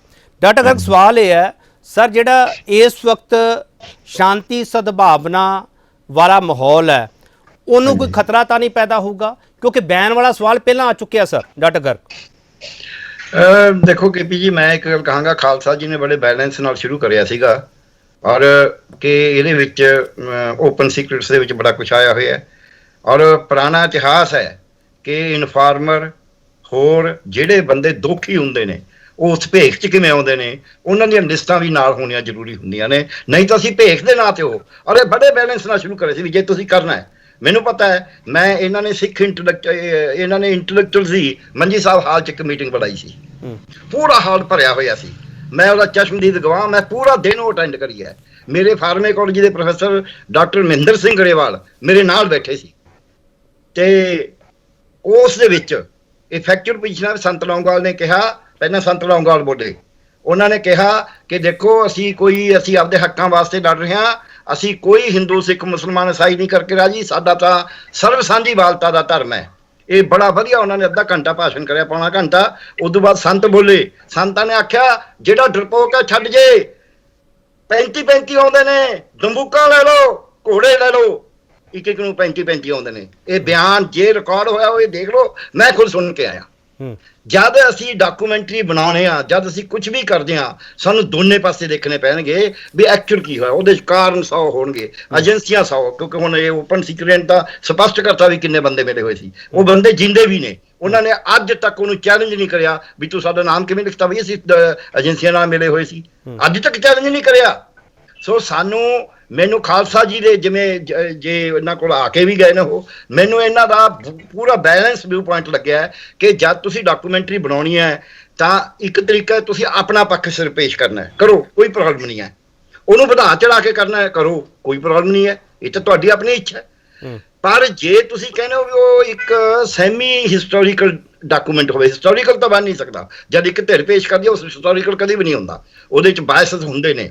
ਪਰ ਜੇ ਤੁਸੀਂ ਕਹਿੰਦੇ ਹੋ ਸੈਮੀ ਹਿਸਟੋਰੀਕਲ ਐਟਲੀਸਟ ਰਹੇ, ਰੈਫਰੈਂਸ ਲੈਵਲ ਤੇ ਰਹੇ, ਤਾਂ ਖਾਲਸਾ ਜੀ ਵਾਲੀ ਗੱਲ ਜਿਹੜੀ ਹੈ ਵੀ ਘੱਟੋ ਘੱਟ ਕੌਮ ਦੀ ਹਿੱਟ ਵਾਸਤੇ ਇਹ ਆਇਡੈਂਟੀਫਾਈ ਕਰਨੇ ਬਹੁਤ ਜ਼ਰੂਰੀ ਹੁੰਦੇ। ਕੌਮ ਆਇਡੈਂਟੀਫਾਈ ਕਰਦੀ ਆਈ ਹੈ। ਇਹਨਾਂ ਕੋਲ ਤਾਂ ਐਡਾ ਵੱਡਾ ਖਜ਼ਾਨਾ ਪਿਆ, ਮੈਂ ਕਹਿੰਦਾ ਐਡਾ ਖਜ਼ਾਨਾ ਦਿਖਾ ਕੇ ਵੀ ਆ ਦੇਖੋ, ਪਹਿਲਾਂ ਮੈਂ ਲਿਸਟਾਂ ਹੁੰਦੀਆਂ ਰਹੀਆਂ ਨੇ, ਔਰ ਇਹ ਹਮੇਸ਼ਾ ਆਪਦੇ ਵਿੱਚ ਹੀ ਹੁੰਦੇ ਨੇ ਬੰਦੇ, ਹੁਣ ਵੀ ਹੈਗੇ ਨੇ, ਹੁਣ ਵੀ ਹੋ ਰਿਹਾ। ਜੇ ਅਸੀਂ ਇਹਨੂੰ ਸੈਂਟੀਮੈਂਟਲ ਬਣਾ ਕੇ ਪੇਸ਼ ਕਰਾਂਗੇ ਫਿਰ ਕੀ ਹੋਏਗਾ, ਫਿਰ ਅਸੀਂ ਲੋਕਾਂ ਨੂੰ ਹੋਰ ਮਰਵਾਵਾਂਗੇ। ਅੱਜ ਬਹੁਤ ਸਾਰੇ ਬਾਹਰ ਬੈਠੇ ਨੇ, ਰੋਜ਼ ਖਾਲਿਸਤਾਨ ਦਾ ਨਾਰਾ ਦੇ ਦਿੰਦੇ ਨੇ, ਉਹਨਾਂ ਨੂੰ ਇਹ ਪਤਾ ਨਹੀਂ ਵੀ ਇੱਥੇ ਲੋਕ ਜਿਹੜੇ ਸਫ਼ਰ ਕਰਦੇ ਨੇ ਉਹਨਾਂ ਦੀ ਕੰਡੀ ਜਾਨ ਕਿਵੇਂ ਆਉਂਦੀ ਹੈ, ਉਹ ਨੌਜਵਾਨ ਕਿਵੇਂ ਚੁਗੇ ਜਾਂਦੇ ਨੇ। ਤੇ ਉਹੀ 84 ਜਿਨ੍ਹਾਂ ਨੇ ਕਰਾਇਆ ਸੀ, ਆਪ ਉਹ ਬਾਹਰ ਬੈਠੇ ਨੇ, ਐਸ਼ਾਂ ਵੀ ਕਰ ਰਹੇ ਨੇ, ਪੈਸਾ ਵੀ ਚੰਗਾ ਉਹਨਾਂ ਕੋਲੇ, ਤੇ ਇੱਥੇ ਪਰਿਵਾਰਾਂ ਦਾ ਰਾਜ ਕਰਾਤਾ। ਸਾਰੀ ਬੌਧਿਕ ਜਿਹੜੀ ਸੀ ਸਿੱਖੀ ਦੇ ਵਿੱਚ, ਬੌਧਿਕ ਇੰਟੈਲੀਜੈਂਟ ਬੰਦੇ ਸੀ, ਨੌਜਵਾਨ ਸੀ, ਕਦੇ ਸਿੱਖੀ 'ਚ ਨਹੀਂ, ਪੰਜਾਬੀ, ਚਾਹੇ ਉਹ ਹਿੰਦੂ ਸੀ, ਚਾਹੇ ਉਹ ਮੁਸਲਮਾਨ ਸੀ, ਚਾਹੇ ਸਿੱਖ ਸੀ, ਚਾਹੇ ਈਸਾਈ ਸੀ, ਚਾਹੇ ਉਹ ਫੌਜ 'ਚ ਸੀ, ਚਾਹੇ ਉਹ ਆਪਣਾ ਇਹਦੇ 'ਚ ਪੁਲਿਸ 'ਚ ਸੀ, ਚਾਹੇ ਉਹ ਜਿਨ੍ਹਾਂ ਨੂੰ ਅੱਤਵਾਦੀ ਇਹ ਕਹਿੰਦੇ ਨੇ ਉਹਨਾਂ 'ਚ ਸੀ, ਚਾਹੇ ਆਮ ਸਿੱਖ ਨੌਜਵਾਨਾਂ 'ਚ ਸੀ। ਉਹ ਇੰਟੈਲੈਕਚੁਅਲ ਚਾਹੇ ਯੂਨੀਵਰਸਿਟੀਆਂ ਸੀ, ਉਹ ਚੁਗ ਦਿੱਤੇ ਗਏ। ਉਹ ਚੁਗਣ ਦਾ ਇੱਕ ਵੱਡਾ ਕਾਰਨ, ਜਿੰਨਾ ਚਿਰ ਅਸੀਂ ਨਹੀਂ ਸਟੱਡੀ ਕਰਾਂਗੇ ਵੀ ਪੰਜਾਬ ਦੇ ਵਿੱਚ ਇੱਕ ਸੈਂਟੀਮੈਂਟ ਨਾ ਅੱਜ ਵੀ ਦਿੱਤਾ ਜਾ ਰਿਹਾ ਹੈ। ਦਲਤਾਂ ਨੂੰ ਇੱਕ ਪਾਸੇ ਦਿੱਤਾ ਜਾ ਵੀ ਤੁਹਾਡਾ ਮੁੱਖ ਮੰਤਰੀ ਬਣਾਵਾਂਗੇ, ਦੂਜੇ ਪਾਸੇ ਖਾਲਿਸਤਾਨ ਦਾ ਨਾਰਾ ਵੀ ਉਹੀ ਏਜੰਸੀਆਂ ਦੁਆਰਾ ਰਹੀਆਂ, ਅੱਜ ਦੁਬਾਰਾ ਦਵਾਈਆਂ ਜਾ ਰਹੀਆਂ ਨੇ। ਜਿਹੜਾ 26 ਤਰੀਕ ਨੂੰ ਲਾਲ ਕਿਲੇ 'ਚ ਹੋਇਆ ਉਹ ਵੀ ਉਹਨਾਂ ਏਜੰਸੀਆਂ ਦਾ ਇਕਾਰਾ ਸੀ। ਸਭ ਦੇ ਸਾਹਮਣੇ ਜੋ ਏਜੰਸੀਆਂ ਦੇ ਕਾਰੇ ਨਾਲ ਜੋ ਕੁਛ ਹੋਇਆ, ਅੰਦੋਲਨ ਨੂੰ ਸਿੱਖ ਜਿਹੜਾ ਕਿਸਾਨਾਂ ਅੰਦੋਲਨ ਸਮਝ ਗਿਆ। ਸੋ ਇਹ ਜਦ ਤੱਕ ਅਸੀਂ ਇਸ ਗੱਲ ਨੂੰ ਨਹੀਂ ਪਛਾਣਾਂਗੇ, ਉਹਨਾਂ ਚਿਰ ਨਾ ਅਸੀਂ ਸਿੱਖਾਂ ਦੇ ਹੱਕ ਲੈ ਸਕਾਂਗੇ, ਨਾ ਅਸੀਂ ਪੰਜਾਬੀਆਂ ਦੇ ਹੱਕ ਲੈ ਸਕਾਂਗੇ, ਨਾ ਅਸੀਂ ਇੰਡੀਅਨ ਸਟੇਟ ਪਾਵਰ ਨੂੰ ਇਹ ਦੱਸ ਸਕਾਂਗੇ ਕਿ ਤੁਸੀਂ ਜ਼ੁਲਮ ਕਰਦੇ ਹੋ। ਤੁਹਾਨੂੰ ਜ਼ੁਲਮ ਕਰਨ ਦਾ ਕੋਈ ਅਧਿਕਾਰ ਨਹੀਂ ਹੈ। ਤੁਸੀਂ ਜੋ ਆਜ਼ਾਦੀ ਦੇ ਵੇਲੇ, ਜੋ ਕੈਬਨਿਟ ਮਿਸ਼ਨ ਦੇ ਵੇਲੇ, ਜੋ ਉਸ ਤੋਂ ਬਾਅਦ ਨਹਿਰੂ ਦੇ ਭਾਸ਼ਣ ਦੇ ਵੇਲੇ, ਕਨਸਟੀਟਿਊਸ਼ਨ ਅਸੈਂਬਲੀ 'ਚ ਪਹਿਲਾ ਭਾਸ਼ਣ ਜਿਹੜਾ ਉਹਨੇ ਕਰਿਆ ਵੀ ਅਸੀਂ ਕੀ ਕਹਿੰਦੇ ਆ, ਤੁਸੀਂ ਜੇ ਉਹ ਨਹੀਂ ਦਿਓਗੇ ਤਾਂ ਇਹ ਬਲਦੀ ਰਹੇਗੀ, ਇਹ ਸੁਲਗਦੀ ਰਹੇਗੀ, ਕਦੇ ਭਾਂਬੜ ਬਣੇਗੀ, ਕਦੇ ਨਹੀਂ ਬਣੇਗੀ। ਡਾਕੂਮੈਂਟਰੀ ਕਾਹਦੇ ਵਾਸਤੇ ਅਸੀਂ ਬਣਾਉਣੇ ਆ? ਡਾਕੂਮੈਂਟਰੀ ਇਸ ਵਾਸਤੇ ਬਣਾਉਣੇ ਆ, ਹੋਇਆ ਕੀ ਸੀ ਕਿ ਪਤਾ ਹੋਵੇ, ਉਹਦੇ 'ਚ ਕਿੱਥੇ ਕੋਈ ਗਲਤੀ ਸੱਤ ਹੋਈ ਉਹਨੂੰ ਨਾ ਕਰੀਏ ਅੱਗੇ ਤੋਂ, ਕਿੱਥੇ ਅਸੀਂ ਠੀਕ ਕਰਿਆ ਅੱਗੇ ਤੋਂ ਉਹਨੂੰ ਦੁਬਾਰਾ ਰਿਪੀਟ ਕਰੀਏ। ਜੇ ਅਸੀਂ ਉਲਟ ਬਣਾਉਣੀ ਹੈ ਵੀ ਫਿਰ ਜਿਵੇਂ ਮਰਜ਼ੀ ਬਣਾ ਲਈਏ।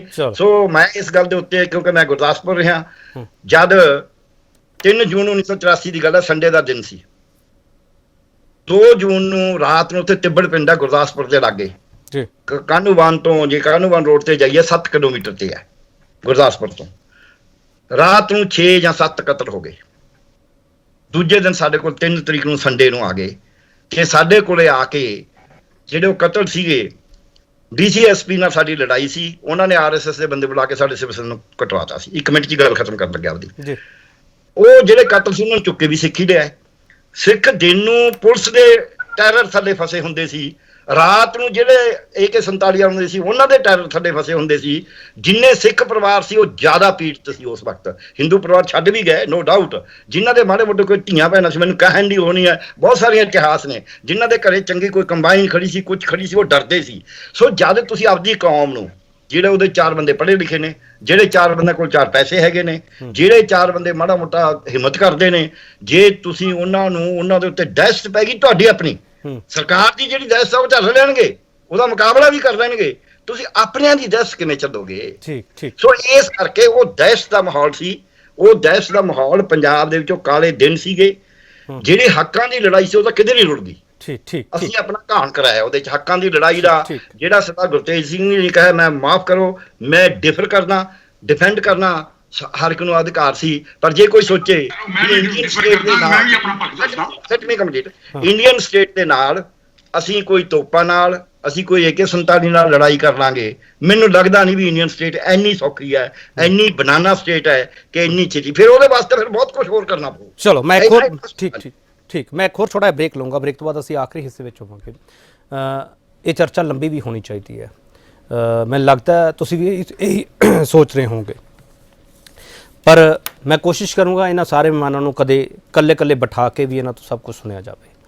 ਪਰ ਅੱਜ ਜਿਹੜੇ ਸਵਾਲ ਅਸੀਂ ਕਰ ਰਹੇ ਹਾਂ ਉਹ ਡਾਕੂਮੈਂਟਰੀ ਦੇ ਵਿੱਚ ਡੀਕੋਡ ਕੀ ਹੋਵੇਗਾ? ਕਿ ਜਿਹੜਾ ਇਹ ਸਵਾਲ ਖੜਾ ਕੀਤਾ ਜਾ ਰਿਹਾ ਕਿ ਵਿਦੇਸ਼ਾਂ ਨਾਲ ਕਨੈਕਸ਼ਨ ਸੀਗਾ ਇਸ ਘੱਲੂਘਾਰੇ ਦਾ, ਕੀ ਉਹ ਸੱਚ ਹੈ? ਇਸ ਦੇ ਵਿੱਚ ਸਿਆਸਤ ਦੀ ਕੀ ਭੂਮਿਕਾ ਸੀ? ਕਿ ਸਾਰੀ ਸਿਆਸਤ ਹੈ ਉਹ ਇੱਕ ਪਾਸੇ ਖੜੀ ਸੀਗੀ? ਇਹ ਸਵਾਲ ਵੀ ਹੋਣਾ ਚਾਹੀਦਾ। ਸਵਾਲ ਇਹ ਵੀ ਹੋਣਾ ਚਾਹੀਦਾ ਫੈਡਰੇਸ਼ਨ ਦੀ ਉਦੋਂ ਭੂਮਿਕਾ ਕੀ ਰਹੀ ਹੈ। ਸਵਾਲ ਇਹ ਵੀ ਹੋਣਾ ਚਾਹੀਦਾ ਜਰਨੈਲ ਸਿੰਘ ਭਿੰਡਰਾਂਵਾਲਾ ਤੇ ਹਰਚੰਦ ਸਿੰਘ ਲੋਂਗੋਵਾਲ ਹਰਾਂ ਦੇ ਵਿਚਾਲੇ ਵਖਰੇਵਾਂ ਸੀ ਤਾਂ ਕਿਸ ਚੀਜ਼ ਨੂੰ ਲੈ ਕੇ ਸੀਗਾ? ਇਹ ਸਵਾਲ ਕੀ ਇਸ ਡਾਕੂਮੈਂਟਰੀ ਵਿੱਚ ਆਉਣਗੇ? ਕੇਂਦਰੀ ਸਿੱਖ ਅਜਾਇਬ ਘਰ ਵਿੱਚ ਕੀ ਦੱਸਿਆ ਗਿਆ, ਸਰਕਾਰ ਦੇ ਵਾਈਟ ਪੇਪਰ ਵਿੱਚ ਕੀ ਦੱਸਿਆ ਗਿਆ, ਤੇ ਇਸ ਤੋਂ ਇਲਾਵਾ ਮਨੁੱਖੀ ਅਧਿਕਾਰ ਕਾਰਕੁਨ ਜਿਹੜੇ ਉਹ ਕੀ ਕਹਿ ਰਹੇ ਆ? ਇਹ ਸਾਰਾ ਰਿਕਾਰਡ ਹੈ ਜਿਹੜਾ ਉਸ ਨੂੰ ਖੰਗਾਲ ਕੇ ਇਸ ਡਾਕੂਮੈਂਟਰੀ 'ਚ ਦੱਸਿਆ ਜਾਊਗਾ ਜਾਂ ਸਿਰਫ ਤੁਹਾਡੇ ਜਜ਼ਬਾਤਾਂ ਨਾਲ ਖੇਡਿਆ ਜਾਊਗਾ? ਸਵਾਲ ਇਹੀ ਹੈ। ਵਾਪਸ ਆ ਰਿਹਾ।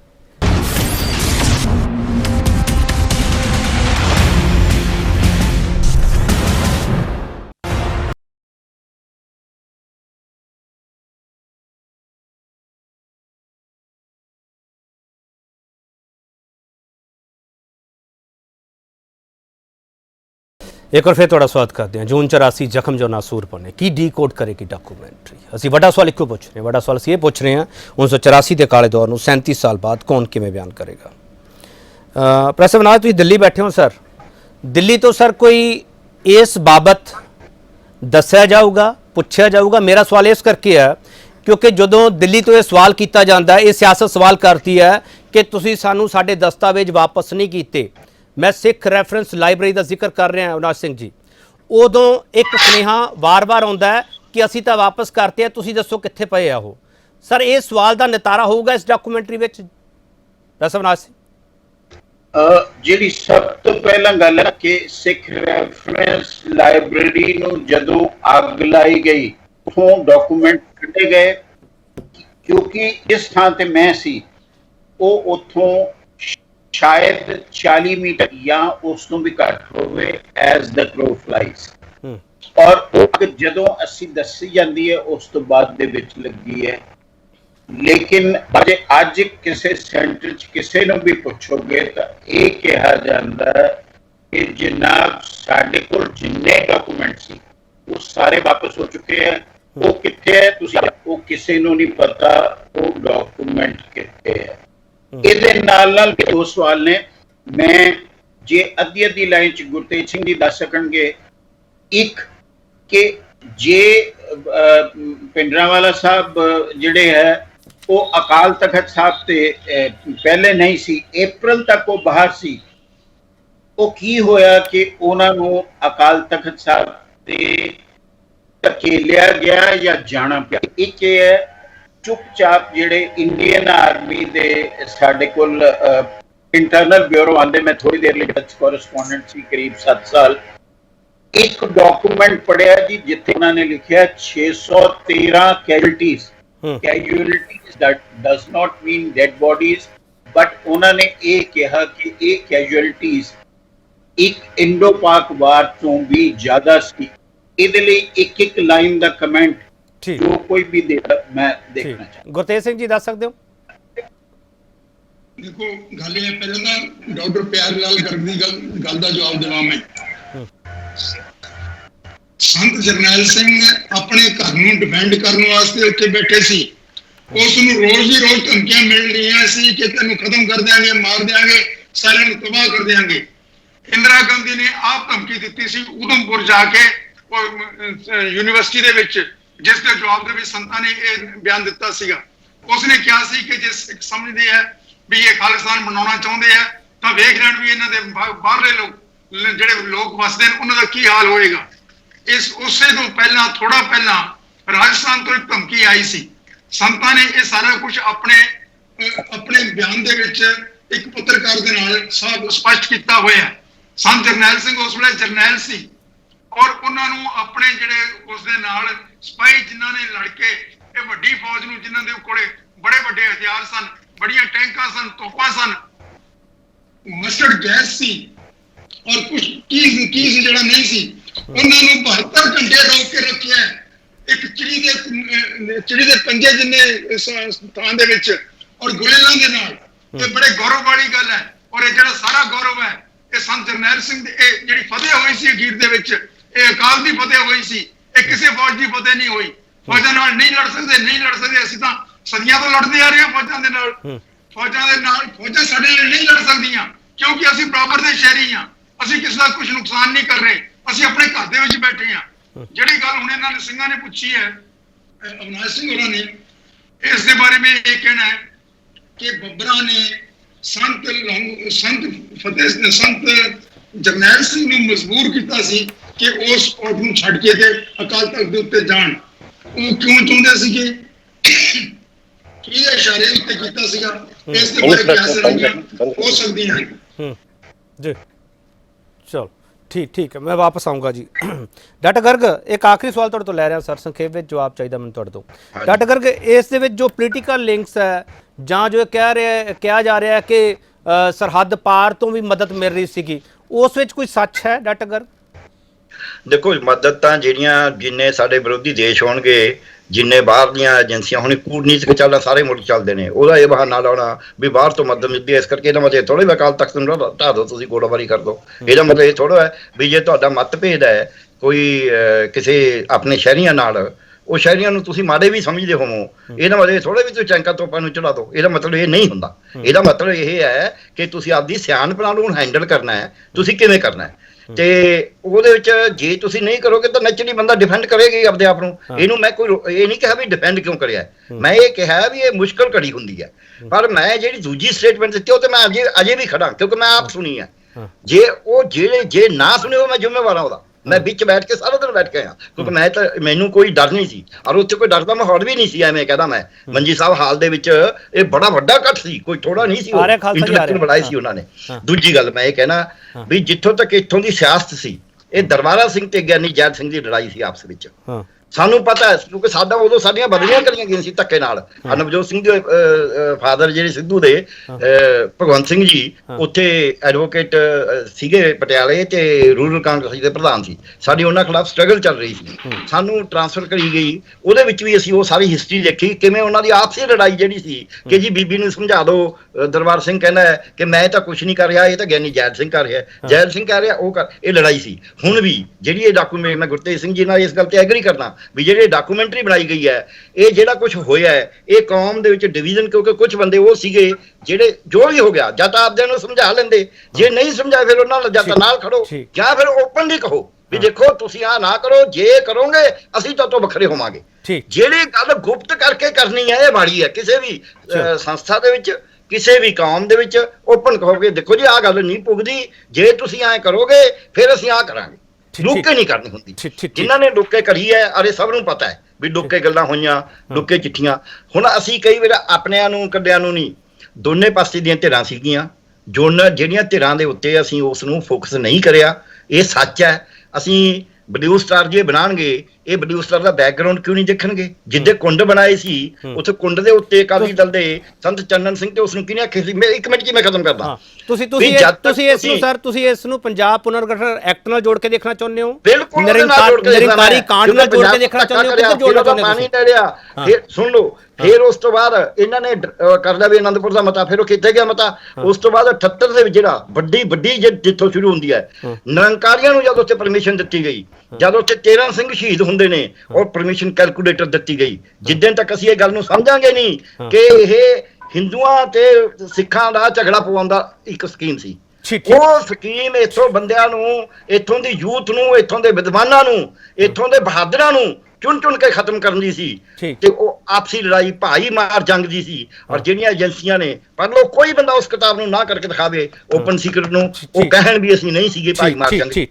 ਜਿੰਦੇ ਨੇ, ਹੁਣ ਉਹ ਜਿੰਦੇ ਨੇ ਜਿਵੇਂ ਸਰਬੱਤ ਖਾਲਸੇ ਥੋੜੀ ਸੀਬੀਆਈ ਸਰਬੱਤ ਖਾਲਸਾ ਬੁਲਵਾਵੇ, ਹੱਦ ਹੈ। ਸੋ ਇਸ ਕਰਕੇ ਸਾਨੂੰ ਇਹ ਮੰਨਣਾ ਪਊਗਾ ਵੀ ਇਹ ਪੋਲੀਟੀਕਲ ਸੀਗਾ। ਉਹਦੇ ਵਿੱਚ ਸੰਤ ਲੌਂਗੋਵਾਲ, ਤੁਸੀਂ ਮੰਨੋਗੇ ਸ਼ੇਰਪੁਰ ਦੇ ਗੁਰਦੁਆਰੇ ਤਾਬੇ ਬੈਠੇ ਨੇ, ਉੱਥੇ ਗੋਲੀ ਮਾਰ ਦਿੱਤੀ ਜਾਂਦੀ ਹੈ। ਮੈਂ ਸੰਤ ਲੌਂਗੋਵਾਲ ਨੂੰ ਬੜੇ ਬਚਪਨ ਤੋਂ ਜਾਣਦਾ ਸੀ, ਸਾਡੇ ਏਰੀਆ ਦੇ ਸੀ, ਮੈਂ ਉਸੇ ਏਰੀਆ ਦੇ ਵਿੱਚ ਪਿੰਡ ਚ ਸ਼ੇਰਪੁਰ ਦਾ ਜਿਹੜਾ ਹੈਗਾ ਇਲਾਕਾ ਉਹ ਸੀਗਾ ਕਾਂਸਟੀਚੁਐਂਸੀ, ਉਹ ਮੇਰਾ ਪਿੰਡ ਉਹਦੇ ਚ ਵੋਟਰ ਹੈ। ਉਹਨਾਂ ਨੂੰ ਮਾਰਿਆ ਗਿਆ, ਅਸੀਂ ਉਹਨਾਂ ਨੂੰ ਹਮੇਸ਼ਾ ਮਿਲਦੇ ਸੀ, ਦਿਖਦੇ ਰਹੇ ਨੇ। ਸਾਡੇ ਪਿੰਡ ਮਹੰਤਾਂ ਨੂੰ ਪੱਗ ਵੀ ਉਹੀ ਦੇ ਕੇ ਜਾਂਦੇ ਸੀ।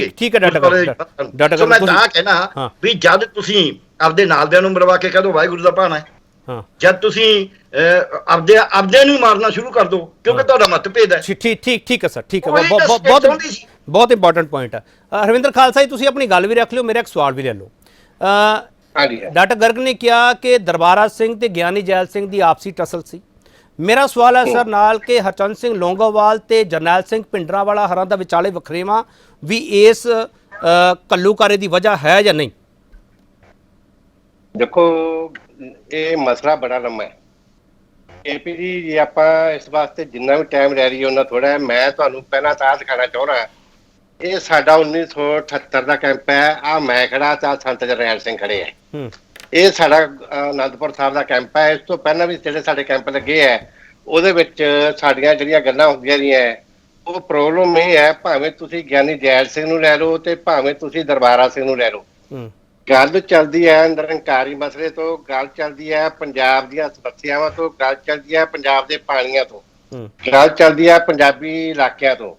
ਕਿਉਂਕਿ ਜਦੋਂ ਅਸੀਂ ਪੰਜਾਬ ਬਾਰੇ ਗੱਲ ਕਰਦੇ ਹਾਂ ਤਾਂ ਦੇਸ਼ ਦੀ ਆਜ਼ਾਦੀ ਤੋਂ ਬਾਅਦ 10 ਅਕਤੂਬਰ 1947 ਨੂੰ ਜਿਹੜਾ ਚੰਦੂ ਲਾਲ ਤਰਵੇਦੀ ਨੇ ਉਸ ਸਮੇਂ ਸਰਕੂਲਰ ਜਾਰੀ ਕੀਤਾ ਵੀ ਸਿੱਖ ਜਰਾਇਮ ਪੇਸ਼ਾ ਕੌਮ ਹਨ, ਉੱਥੋਂ ਗੱਲ ਤੁਰ ਪੈਂਦੀ ਹੈ। ਸੰਤ ਜਰਨੈਲ ਸਿੰਘ ਦੇ ਮਨ ਦੇ ਵਿੱਚ ਉਹ ਸਾਰੀ ਘਟਨਾ ਕਰਮ ਉਹਨਾਂ ਦੇ ਅੰਦਰ ਸੀ। ਉਹ ਚਾਹੁੰਦੇ ਸੀ ਕਿ ਅਕਾਲੀ ਸਰਕਾਰ ਬਣੀ ਹੈ ਪੰਜਾਬ ਦੇ ਵਿੱਚ, ਇਹ ਕਿਉਂ ਨਹੀਂ ਕਰਦੇ? ਕਿਉਂਕਿ ਜਿਹੜਾ ਜਥੇਦਾਰ ਉਮਰਾ ਨੰਗਲ ਸੀ, ਉਮਰਾ ਨੰਗਲ ਕਦੇ ਖਾਲਿਸਤਾਨ ਦਾ ਝੰਡਾ ਚੱਕ ਲੈਂਦਾ ਸੀ। ਜਿੱਦਣ 1978 ਦਾ ਸਾਕਾ ਵਾਪਰਿਆ, ਜਥੇਦਾਰ ਉਮਰਾ ਨੰਗਲ ਉੱਥੇ ਸੀ। ਸੰਤ ਜਰਨੈਲ ਸਿੰਘ ਕਹਿੰਦੇ ਸੀਗੇ ਕਿ ਅਕਾਲੀ ਸਰਕਾਰ ਹੋਵੇ, ਅੰਮ੍ਰਿਤਸਰ ਦੀ ਧਰਤੀ ਅੰਦਰ ਨਿਰੰਕਾਰੀ ਸਾਕਾ ਵਾਪਰ ਜੇ ਤੇ 13 ਬੰਦਿਆਂ ਨੂੰ ਸ਼ਹੀਦ ਕਰਕੇ ਉਹ ਬੰਦਾ ਆਰਾਮ ਨਾਲ ਨਿਕਲ ਜੇ, ਇਹ ਗਲਤ ਹੈ, ਗੱਲ ਨਹੀਂ ਹੋ ਸਕਦੀ। ਮੈਂ ਦੇਖੋ, ਇਹ ਮਸਲਾ ਬੜਾ ਲੰਮਾ ਹੈ, ਲੇਕਿਨ ਇਹ ਹੈ ਕਿ ਸੰਤ ਜਰਨੈਲ ਸਿੰਘ ਇੱਕ ਦ੍ਰਿੜ ਇਰਾਦੇ ਵਾਲੇ ਗੁਰੂ ਦੇ ਸਿੱਖ ਸੀਗੇ, ਉਹਨਾਂ ਗੁਰੂ ਦੇ ਫੇਸ ਸੀ। ਲੇਕਿਨ ਮੈਨੂੰ ਗੱਲ ਦਾ ਜਵਾਬ ਦੇ ਦਿਓ, 30 ਮਈ ਨੂੰ ਜਦੋਂ ਰਾਜੀਵ ਗਾਂਧੀ ਚੰਡੀਗੜ੍ਹ ਆਉਂਦਾ ਹੈ, ਉਹ ਆ ਕੇ ਸਟੇਟਮੈਂਟ ਦਿੰਦਾ ਵੀ ਸੰਤ ਜਰਨੈਲ ਸਿੰਘ ਧਾਰਮਿਕ ਬੰਦੇ ਹਨ, ਤੇ 6 ਜੂਨ ਨੂੰ ਉਹ ਬਣ ਗਏ ਕ੍ਰਿਮੀਨਲ ਬਣ ਗਏ। 30 ਮਈ ਨੂੰ ਤਾਂ ਧਾਰਮਿਕ ਹੈ ਤੇ 6 ਨੂੰ ਉਹ ਕ੍ਰਿਮੀਨਲ ਬਣ ਗਏ। ਖਾਲਸਾ ਜੀ, ਇਹ ਡਾਕੂਮੈਂਟਡ ਹੋਊਗਾ? ਖਾਲਸਾ ਜੀ, ਇਹ ਡਾਕੂਮੈਂਟਡ ਹੋਊਗਾ ਡਾਕੂਮੈਂਟਰੀ ਵਿੱਚ? ਬਿਲਕੁਲ। ਅੱਛਾ, ਮੈਂ ਇਹ ਗੁਰਤੇਜ ਸਿੰਘ ਇੱਕ ਸਵਾਲ ਲੈ ਲਾ ਖਾਲਸਾ ਜੀ ਤੋਂ। ਖਾਲਸਾ ਜੀ, ਮੈਂ ਤੁਹਾਨੂੰ ਸਵਾਲ ਕੀਤਾ ਸੀਗਾ ਹਰਚੰਦ ਸਿੰਘ ਲੌਂਗੋਵਾਲ ਤੇ ਜਰਨੈਲ ਸਿੰਘ ਭਿੰਡਰਾਂਵਾਲਾ ਦੇ ਵਿਚਾਲੇ ਵਖਰੇਵਾਂ ਕੋਈ ਵਜ੍ਹਾ ਤਾਂ ਨਹੀਂ ਸੀ? ਹਾਂ ਜਾਂ ਨਾ ਚ ਜਵਾਬ ਦੇ ਸਕਦੇ ਹੋ ਖਾਲਸਾ ਜੀ, ਜਾਂ ਮੇਰਾ ਸਵਾਲ ਠੀਕ ਨਹੀਂ ਲੱਗਿਆ ਤੁਹਾਨੂੰ? ਮੈਂ ਇੱਕ ਗੱਲ ਬੜੀ ਸਪਸ਼ਟ ਗੱਲ ਕਹਿਣੀ ਚਾਹੁੰਦਾ। ਹਾਂ, ਸੰਤ ਜਰਨੈਲ ਸਿੰਘ ਖਾਲਸਾ ਭਿੰਡਰਾਂਵਾਲੇ ਤੇ ਸੰਤ ਹਰਚੰਦ ਸਿੰਘ ਲੌਂਗੋਵਾਲ ਇੱਕੋ ਮੰਜੀ ਤੇ ਬਹਿ ਕੇ, ਇੱਕੋ ਰਜਾਈ 'ਚ ਬਹਿ ਕੇ ਇਕੱਠੇ ਚਾਹ ਪੀਂਦੇ ਸੀ, ਇਕੱਠੇ ਪ੍ਰਸ਼ਾਦਾ ਛਕਦੇ ਸੀ, ਇਕੱਠੇ ਲੰਗਰ ਛਕਦੇ ਸੀ, ਇਕੱਠੇ ਗੱਲਬਾਤ ਕਰਦੇ ਸੀ।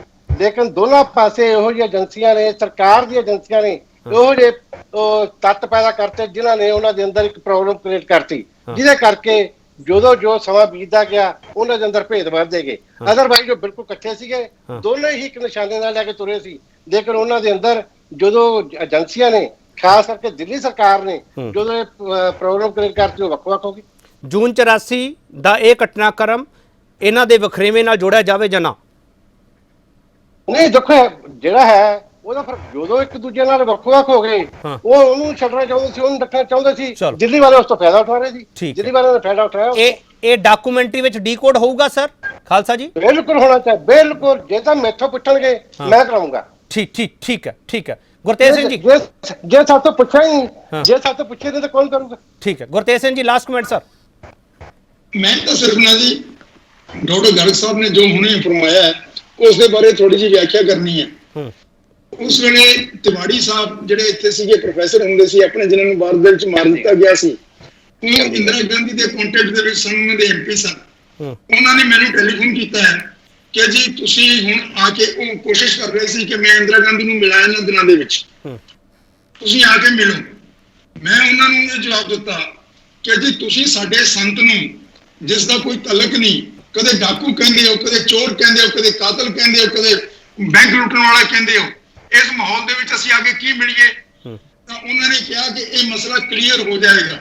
ਔਰ ਅਗਲੇ ਦਿਨ ਰਾਜੀਵ ਗਾਂਧੀ ਜਨਰਲ ਸੈਕਟਰੀ, ਮੈਂ ਇਹ ਨਹੀਂ ਕਹਿੰਦਾ ਕਿ ਮੇਰੇ ਕਹਿਣ ਦੇ ਉੱਤੇ ਹੋਇਆ, ਲੇਕਿਨ ਹੋ ਸਕਦਾ ਕੋਈ ਹੋਰ ਉਹਨਾਂ ਨੂੰ ਆਪਣੇ ਆਪ ਸੁਝਿਆ ਹੋਵੇ ਵੀ ਇਹੋ ਜਿਹਾ ਮਸਲਾ ਕਰੀਏ। ਉਹਨਾਂ ਨੇ ਅਗਲੇ ਦਿਨ ਰਾਜੀਵ ਗਾਂਧੀ ਇੱਥੇ ਆਏ ਚੰਡੀਗੜ੍ਹ, ਔਰ ਉਹਨਾਂ ਨੇ ਸਿਰਫ ਇੱਕੋ ਹੀ ਕੰਮ ਕੀਤਾ ਹੈ, ਗਵਰਨਰ ਹਾਊਸ ਬੈਠ ਕੇ ਇਹ ਬਿਆਨ ਦੇ ਕੇ ਵਾਪਸ ਚਲੇ ਗਏ। ਹੁਣ ਇਹ ਜਿਹੜਾ ਸੀਗਾ ਇਹ ਅੱਛੀ ਗੱਲ ਸੀ। ਔਰ ਫਿਰ ਉਸ ਤੋਂ ਬਾਅਦ ਤਿਵਾੜੀ ਨੇ ਮੈਨੂੰ ਟੈਲੀਫੋਨ ਕੀਤਾ ਹੈ ਕਿ ਜੀ ਦੱਸੋ। ਮੈਂ ਕਿਹਾ ਜੀ ਹੁਣ ਆਪਾਂ ਵਿਚਾਰ ਸਕਦੇ ਹਾਂ, ਲੇਕਿਨ ਉਹਨਾਂ ਦਾ ਡਿਮਾਂਡ ਇੱਕੋ ਹੀ ਸੀ ਕਿ ਸੰਤ ਜਰਨੈਲ ਸਿੰਘ ਨੂੰ ਇਸ ਦੇ ਦਰਬਾਰ ਸਾਹਿਬ ਦੇ ਪ੍ਰਸਰ ਦੇ ਵਿੱਚੋਂ ਬਾਹਰ ਕੱਢੋ। ਮੈਂ ਬਾਹਰ ਤਾਂ ਉਹਨਾਂ ਨੂੰ ਕੱਢਣ ਦੀ ਗੱਲ ਕਰ ਸਕਦਾ ਸੀ ਜੇ ਉਹ ਮੈਨੂੰ ਇਹ ਗਾਰੰਟੀ ਦਿੰਦੇ ਕਿ ਜੀ ਇਹਨਾਂ ਦੀ ਜ਼ਿੰਦਗੀ ਸੇਫ ਰਹੇਗੀ, ਲੇਕਿਨ ਇਸ ਤਰ੍ਹਾਂ ਦੀ ਕੋਈ ਗੱਲ ਨਹੀਂ ਸੀ ਚੱਲਦੀ, ਇਸ ਕਰਕੇ ਮੈਂ ਨਹੀਂ ਮਿਲਿਆ ਉਹਨਾਂ ਦਿਨਾਂ ਦੇ ਵਿੱਚ ਉਹਨਾਂ ਨੂੰ। ਠੀਕ ਹੈ ਹਰਵਿੰਦਰ ਖਾਲਸਾ ਜੀ, ਇੱਕ ਆਖਰੀ ਸਵਾਲ ਤੁਹਾਨੂੰ ਕਰਨਾ ਚਾਹੁੰਦਾ ਹਾਂ। ਹਰਵਿੰਦਰ ਖਾਲਸਾ, ਤੁਸੀਂ ਤੁਹਾਡੇ ਕੋਲ ਬਹੁਤ ਡਾਕੂਮੈਂਟ ਲੈਣੇ ਆ ਸ਼੍ਰੀ ਅਕਾਲ ਤਖਤ ਸਾਹਿਬ ਦੇ ਜਥੇਦਾਰ ਹੋਰਾਂ ਨੇ, ਗੁਰਤੇਜ ਸਿੰਘ ਹਰਾਂ ਤੋਂ ਵੀ ਹੋ ਸਕਦਾ ਲੈ ਲੈਣਗੇ, ਮੈਨੂੰ ਨਹੀਂ ਪਤਾ ਗੁਰਤੇਜ ਸਿੰਘ ਹਰਾਂ ਤੋਂ ਲੈਣਗੇ ਕਿ ਨਹੀਂ ਲੈਣਗੇ। ਮੇਰੇ ਨਾਲ ਕੋਈ ਰਾਬਤਾ ਨਹੀਂ, ਔਰ ਉਹਨਾਂ ਨੇ ਕਦੇ ਨਹੀਂ ਮੇਰੇ ਕੋਲੋਂ ਲੈਣੀ, ਕਿਉਂਕਿ ਮੇਰੇ ਕੋਲੇ ਸਾਰੀ ਇਨਵੈਸਟੀਗੇਸ਼ਨ ਰਿਪੋਰਟਸ ਵੀ ਹੈਗੀਆਂ। ਅਸੀਂ ਇੱਥੇ 10 ਸਾਲ ਉਹਨਾਂ ਦੀਆਂ ਲਾਸ਼ਾਂ ਜਿਹੜੀਆਂ ਅਣਪਛਾਤੀਆਂ ਲਾਸ਼ਾਂ ਕਹਿ ਕੇ ਇਹਨਾਂ ਨੇ ਸੰਸਕਾਰ ਕਰਤੇ ਸੀ, ਉਹਨਾਂ ਦਾ ਇਨਵੈਸਟੀਗੇਸ਼ਨ ਕਰਦੇ ਰਹੇ ਆ ਇੱਕ ਇੱਕ ਪਿੰਡ ਦੇ ਵਿੱਚ ਜਾ ਕੇ, ਔਰ 1000 ਦੇ ਕਰੀਬ ਸਾਡੇ ਕੋਲੇ ਉਹਨਾਂ ਦੇ ਸਬੂਤ ਹੋਣਗੇ। ਸਾਡੇ ਕੋਲੇ ਕਦੇ ਨਹੀਂ ਆਉਣਾ ਉਹਨਾਂ ਨੇ, ਕਿਉਂਕਿ ਜਿਨ੍ਹਾਂ ਨੇ ਇਹ ਉਹਨਾਂ ਲੋਕਾਂ ਦੇ ਨਾਲ ਮਿਲੇ ਹੋਏ ਨੇ, ਜਿਨ੍ਹਾਂ ਨੇ ਸਾਰੇ ਕਾਰੇ ਕਰਵਾਏ ਨੇ, ਜਿਨ੍ਹਾਂ ਨੇ ਸਿਰਫ ਆਪਣੀਆਂ ਵੋਟਾਂ ਵਾਸਤੇ ਆਪਦੀ ਜਿਹੜੇ ਉਹਨਾਂ ਦਾ ਸੰਤਾਨਾਂ ਨੂੰ ਰਾਜ ਦੇਣ ਵਾਸਤੇ ਇਹ ਕਾਰੇ ਕਰਵਾਏ ਨੇ, ਇਹ ਲੋਕ ਸਾਡੇ ਸਾਹਮਣੇ ਸਾਡੇ ਕੋਲੇ ਕਿਸ ਤਰ੍ਹਾਂ ਆ ਸਕਦੇ ਨੇ? ਠੀਕ ਹਰਵਿੰਦਰ ਖਾਲਸਾ ਜੀ, ਉਹਨਾਂ ਨੇ ਤਾਂ ਕਹਿਤਾ ਵੀ ਸਾਡੇ ਕੋਲ ਤਾਂ ਨਹੀਂ ਆਉਣਗੇ। ਖਾਲੜਾ ਮਿਸ਼ਨ ਦਾ ਕੀ ਹਾਲ ਹੋਇਆ ਸਰ, ਉਹ ਦੱਸਣ ਦੀ ਜ਼ਰੂਰਤ ਨਹੀਂ ਹੈਗੀ। ਹਰਵਿੰਦਰ ਖਾਲਸਾ ਜੀ, ਸਰ ਕੀ ਉਮੀਦ ਰੱਖਦੇ ਹੋ ਸਰ, ਡਾਕੂਮੈਂਟਰੀ ਦੇ ਵਿੱਚ ਕੀ ਡੀਕੋਡ ਹੋ ਜਾਊਗਾ ਸਰ? ਮੇਰਾ ਸਵਾਲ ਤਾਂ ਇਹੀ ਹੈ ਸਰ। ਦੇਖੋ ਗੱਲ ਇਹ ਹੈ KP ਜੀ, ਮੈਂ ਬੜਾ ਇਸ ਤਰ੍ਹਾਂ ਤੁਹਾਨੂੰ ਸਪਸ਼ਟ ਗੱਲ ਕੀਤੀ ਹੈ ਕਿ ਇਹ ਉਹਨਾਂ ਨੇ ਗੱਲ ਕੀਤੀ ਹੈ, ਜੇ ਆਣਗੇ ਮੈਂ ਤਾਂ ਸਪਸ਼ਟ ਗੱਲ ਤੇ ਸਹੀ ਗੱਲ ਕਰਨੀ ਹੈ। ਜੇ ਉਹ ਮੰਨਣਗੇ ਬੈਨਲ ਕੋਡ, ਨਹੀਂ ਮੰਨਣਗੇ ਮੈਂ ਉਹਨਾਂ ਨਾਲ ਬਹੁਤੀ ਗੱਲ ਨਹੀਂ ਕਰਨੀ। ਸੈਕੰਡ ਗੱਲ ਇਹ ਹੈ ਕਿ ਜੋ ਅੱਜ ਬੀਬੀ ਜਗੀਰ ਕੌਰ ਦੀ ਸਟੇਟਮੈਂਟ ਹੈ, ਉਹ ਕੀ ਕਰਦੇ ਆ, ਉਹ ਆਪਸੀ ਤਾਲਮੇਲ ਕਰਦੇ ਆ, ਨਹੀਂ ਕਰਦੇ, ਇਹ ਮੈਂ ਨਹੀਂ ਕੁਝ ਕਹਿ ਸਕਦਾ ਉਹਨਾਂ ਬਾਰੇ, ਕਿਉਂਕਿ ਸ਼੍ਰੋਮਣੀ ਕਮੇਟੀ ਦਾ ਕੀ ਵਰਤਾਓ ਰਹੂਗਾ। ਲੇਕਿਨ ਜੇ ਮੇਰੇ ਕੋਲ ਪੁੱਛਣਗੇ, ਦੇਖੋ ਮੈਂ 6 ਸਾਲ ਅੰਦਰ ਰਿਹਾ ਤੇ 3 ਸਾਲ ਭਗੌੜਾ ਰਿਹਾ, 43 ਦਿਨ ਮੇਰਾ ਮਿਲਟਰੀ ਰਿਮਾਂਡ ਰਿਹਾ, ਉਸ ਤੋਂ ਬਾਅਦ 20 ਦਿਨ ਫਿਰ ਮੇਰਾ ਮਿਲਟਰੀ ਰਿਮਾਂਡ ਰਿਹਾ, ਲੱਡਾ ਕੁੱਠੀ ਮੇਰਾ 10 ਦਿਨ ਰਿਮਾਂਡ ਰਿਹਾ। ਮੈਂ ਤਾਂ ਜਿਹੜੀ ਗੱਲ ਕਰੀ ਸਹੀ ਕਹਿਣੀ ਹੈ, ਜੇ ਸੁਣ ਲੈਣਗੇ ਤਾਂ ਵੈਲ ਐਂਡ ਗੁੱਡ, ਨਹੀਂ ਤਾਂ ਮੇਰੇ ਵੱਲੋਂ ਸਤਿ ਸ੍ਰੀ ਅਕਾਲ ਹੋਊਗੀ। ਮੈਂ ਆਪ ਖੁਦ ਦੇਖ ਦੂੰ ਕਿਉਂ ਮੇਰੇ ਕੋਲ ਰਿਕਾਰਡ ਹੈਗਾ, ਉਹਨੂੰ ਮੈਂ ਜ਼ਰੂਰ ਕਰੋ ਬੰਦ ਕਰੂੰਗਾ। ਚਲੋ ਬਹੁਤ ਧੰਨਵਾਦ ਹਰਵਿੰਦਰ ਖਾਲਸਾ ਜੀ ਤੁਹਾਡਾ, ਤੁਸੀਂ ਬੜਾ ਬੇਬਿਆਕੀ ਨਾਲ ਜਵਾਬ ਦਿੱਤੇ ਆ। ਪ੍ਰੋਫੈਸਰ ਅਵਨਾਸ਼ ਸਿੰਘ ਤੁਹਾਡਾ ਵੀ ਬਹੁਤ ਧੰਨਵਾਦ, ਤੁਹਾਡੀ ਜ਼ਿੰਦਗੀ ਦਾ ਟਰਨਿੰਗ ਪੁਆਇੰਟ ਸੀਗਾ। ਗੁਰਤੇਜ ਸਿੰਘ IAS ਤੁਹਾਡਾ ਵੀ ਬਹੁਤ ਧੰਨਵਾਦ ਸਰ, ਤੁਸੀਂ ਜਰਨੈਲ ਸਿੰਘ ਪਿੰਡਰਾਵਾਲਾ ਦੇ ਬੜੇ ਨੇੜੇ ਰਹੇ ਹੋ ਤੇ ਤੁਹਾਡੇ ਕੋਲੇ ਬਹੁਤ ਦਸਤਾਵੇਜ਼ ਹੈ ਤੇ ਤੁਸੀਂ ਅੱਜ ਇੱਥੇ ਸਾਫ਼ ਕਹਿਤਾ ਮੇਰੇ ਕੋਲੇ ਉਹ ਨਹੀਂ ਹੋਣਗੇ ਦਸਤਾਵੇਜ਼ ਲੈਣ।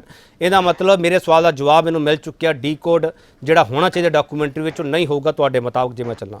ਡਾਕਟਰ ਪਹਿਲਾ ਗਰਗ ਹਰਾਂ ਨੇ ਜਿਹੜਾ ਦੱਸਿਆ ਕਿ ਦਰਬਾਰਾ ਸਿੰਘ ਯਾਨੀ ਜੈਲ ਸਿੰਘ ਹਰਾਂ ਦਾ ਰੋਲ ਕੀ ਸੀਗਾ, ਉਸ ਰੋਲ ਦੇ ਵਿਚਾਲੇ ਦਿੱਲੀ ਤੱਕ ਹੀ ਕੁਝ ਹੋਇਆ ਸੀਗਾ ਤੇ ਪੰਜਾਬ ਦੇ ਸਿਆਸਤਦਾਨਾਂ ਨੇ ਕੀ ਕੀਤਾ ਸੀਗਾ, ਇਥੋਂ ਦੀਆਂ ਪੰਥਕ ਧਿਰਾਂ ਨੇ ਕੀ ਕੀਤਾ ਸੀਗਾ, ਮੋਰਚੇ ਲੱਗਣ ਤੋਂ ਬਾਅਦ ਕੀ ਕੁਝ ਹੋਇਆ ਸੀਗਾ, ਪੰਜਾਬ ਪੁਨਰਗਠਨ ਐਕਟ ਤੇ ਨਿਰੰਕਾਰੀ ਕਾਨੂੰਨ 178 ਵਾਲਾ ਉਹਦੇ ਨਾਲ ਤਾਰਾਂ ਕਿਵੇਂ ਜੁੜਤੀਆਂ, ਇਹ ਡਾਕੂਮੈਂਟਰੀ ਵਿੱਚ ਆਊਗਾ ਕਿ ਨਹੀਂ ਆਊਗਾ, ਇਹ ਡਾਕਟਰ ਗਰਗ ਉਸ ਵੱਲ ਇਸ਼ਾਰਾ ਕਰ ਰਿਹਾ। ਸਾਰੇ ਮਹਿਮਾਨਾਂ ਦਾ ਬਹੁਤ ਧੰਨਵਾਦ ਕਰਦਾ ਜੀ ਮੈਂ। ਜੂਨ 84 ਜ਼ਖਮ ਜੋ ਨਾਸੂਰ ਬਣੇ ਕੀ ਡੀਕੋਡ ਕਰੇਗੀ ਡਾਕੂਮੈਂਟਰੀ। ਇਹ ਉਹ ਜ਼ਖਮ ਹੈ ਜਿਹੜੇ ਨਾਸੂਰ ਬਣ ਚੁੱਕੇ ਆ, ਜਿਨ੍ਹਾਂ ਦਾ ਇਲਾਜ ਹੈ ਜਿਹੜਾ ਉਹ ਕਿਸੇ ਹਕੂਮਤ ਕੋਲੇ ਨਹੀਂ ਹੈਗਾ ਗਾ। ਕੌਮ ਹਰ ਸਾਲ ਇਸ ਨੂੰ ਯਾਦ ਕਰਦੀ ਹੈ, ਹਰ ਸਾਲ ਸਵਾਲ ਕਰਦੀ ਹੈ। ਅਸੀਂ ਹਰ ਸਾਲ ਇਸ ਤੇ ਪ੍ਰੋਗਰਾਮ ਕਰਦੇ ਹਾਂ, ਇਸ ਤੇ ਚਰਚਾਵਾਂ ਕਰਦੇ ਹਾਂ। ਚਰਚਾਵਾਂ 'ਚੋਂ ਕੁਝ ਨਵਾਂ ਨਿਕਲਦਾ ਹੈ, ਪਰ ਉਹ ਨਵਾਂ ਤੁਹਾਡੇ ਸਾਹਮਣੇ ਕਿੰਨਾ ਪਹੁੰਚਦਾ, ਸਵਾਲ ਇਹੀ ਹੈ। ਮੈਂ ਇਸ ਮੰਚ ਤੋਂ ਅਪੀਲ ਕਰਨਾ ਚਾਹੁੰਦਾ, ਪੂਰੀ ਟੀਮ ਸਾਡੀ ਅਪੀਲ ਕਰਨਾ ਚਾਹੁੰਦੀ ਹੈ, ਜਦੋਂ ਇਹ ਡਾਕੂਮੈਂਟਰੀ ਬਾਰੇ ਸੋਚਣ ਜਥੇਦਾਰ ਸਾਹਿਬ ਜਾਂ ਉਹਨਾਂ ਦੇ ਸਾਥੀ, ਕਿਰਪਾ ਕਰਕੇ ਇਹ ਚਰਚਾ ਜ਼ਰੂਰ ਸੁਣ ਲੈਣ।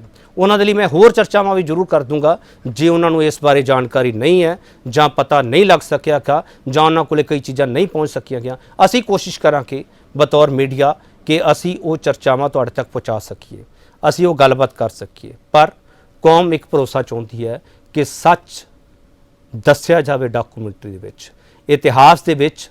ਜੇ ਜੋ ਕੁਝ ਹੋਇਆ, ਜੇ ਆਉਣ ਵਾਲੀਆਂ ਨਸਲਾਂ ਨੂੰ ਚੇਤੇ ਕਰਾਉਣਾ ਤੁਸੀਂ, ਤਾਂ ਉਹਦੇ ਵਿੱਚ ਸੱਚ ਦੱਸਿਆ ਜਾਵੇ ਕਿੰਦਾ ਕੀ ਰੋਲ ਸੀਗਾ। ਜੇ ਰੋਲ ਨਹੀਂ ਪਤਾ ਲੱਗੂਗਾ ਤਾਂ ਫਿਰ 37 ਸਾਲ ਬਾਅਦ ਵੀ ਡੀ ਕੋਡ ਦੀ ਮੰਗ ਤੇ ਦਸਤਾਵੇਜ਼ਾਂ ਦੀ ਮੰਗ ਤੇ ਇਨਸਾਫ ਦੀ ਮੰਗ ਅਧੂਰੀ ਹੀ ਰਹੇਗੀ। ਬਹੁਤ ਧੰਨਵਾਦ।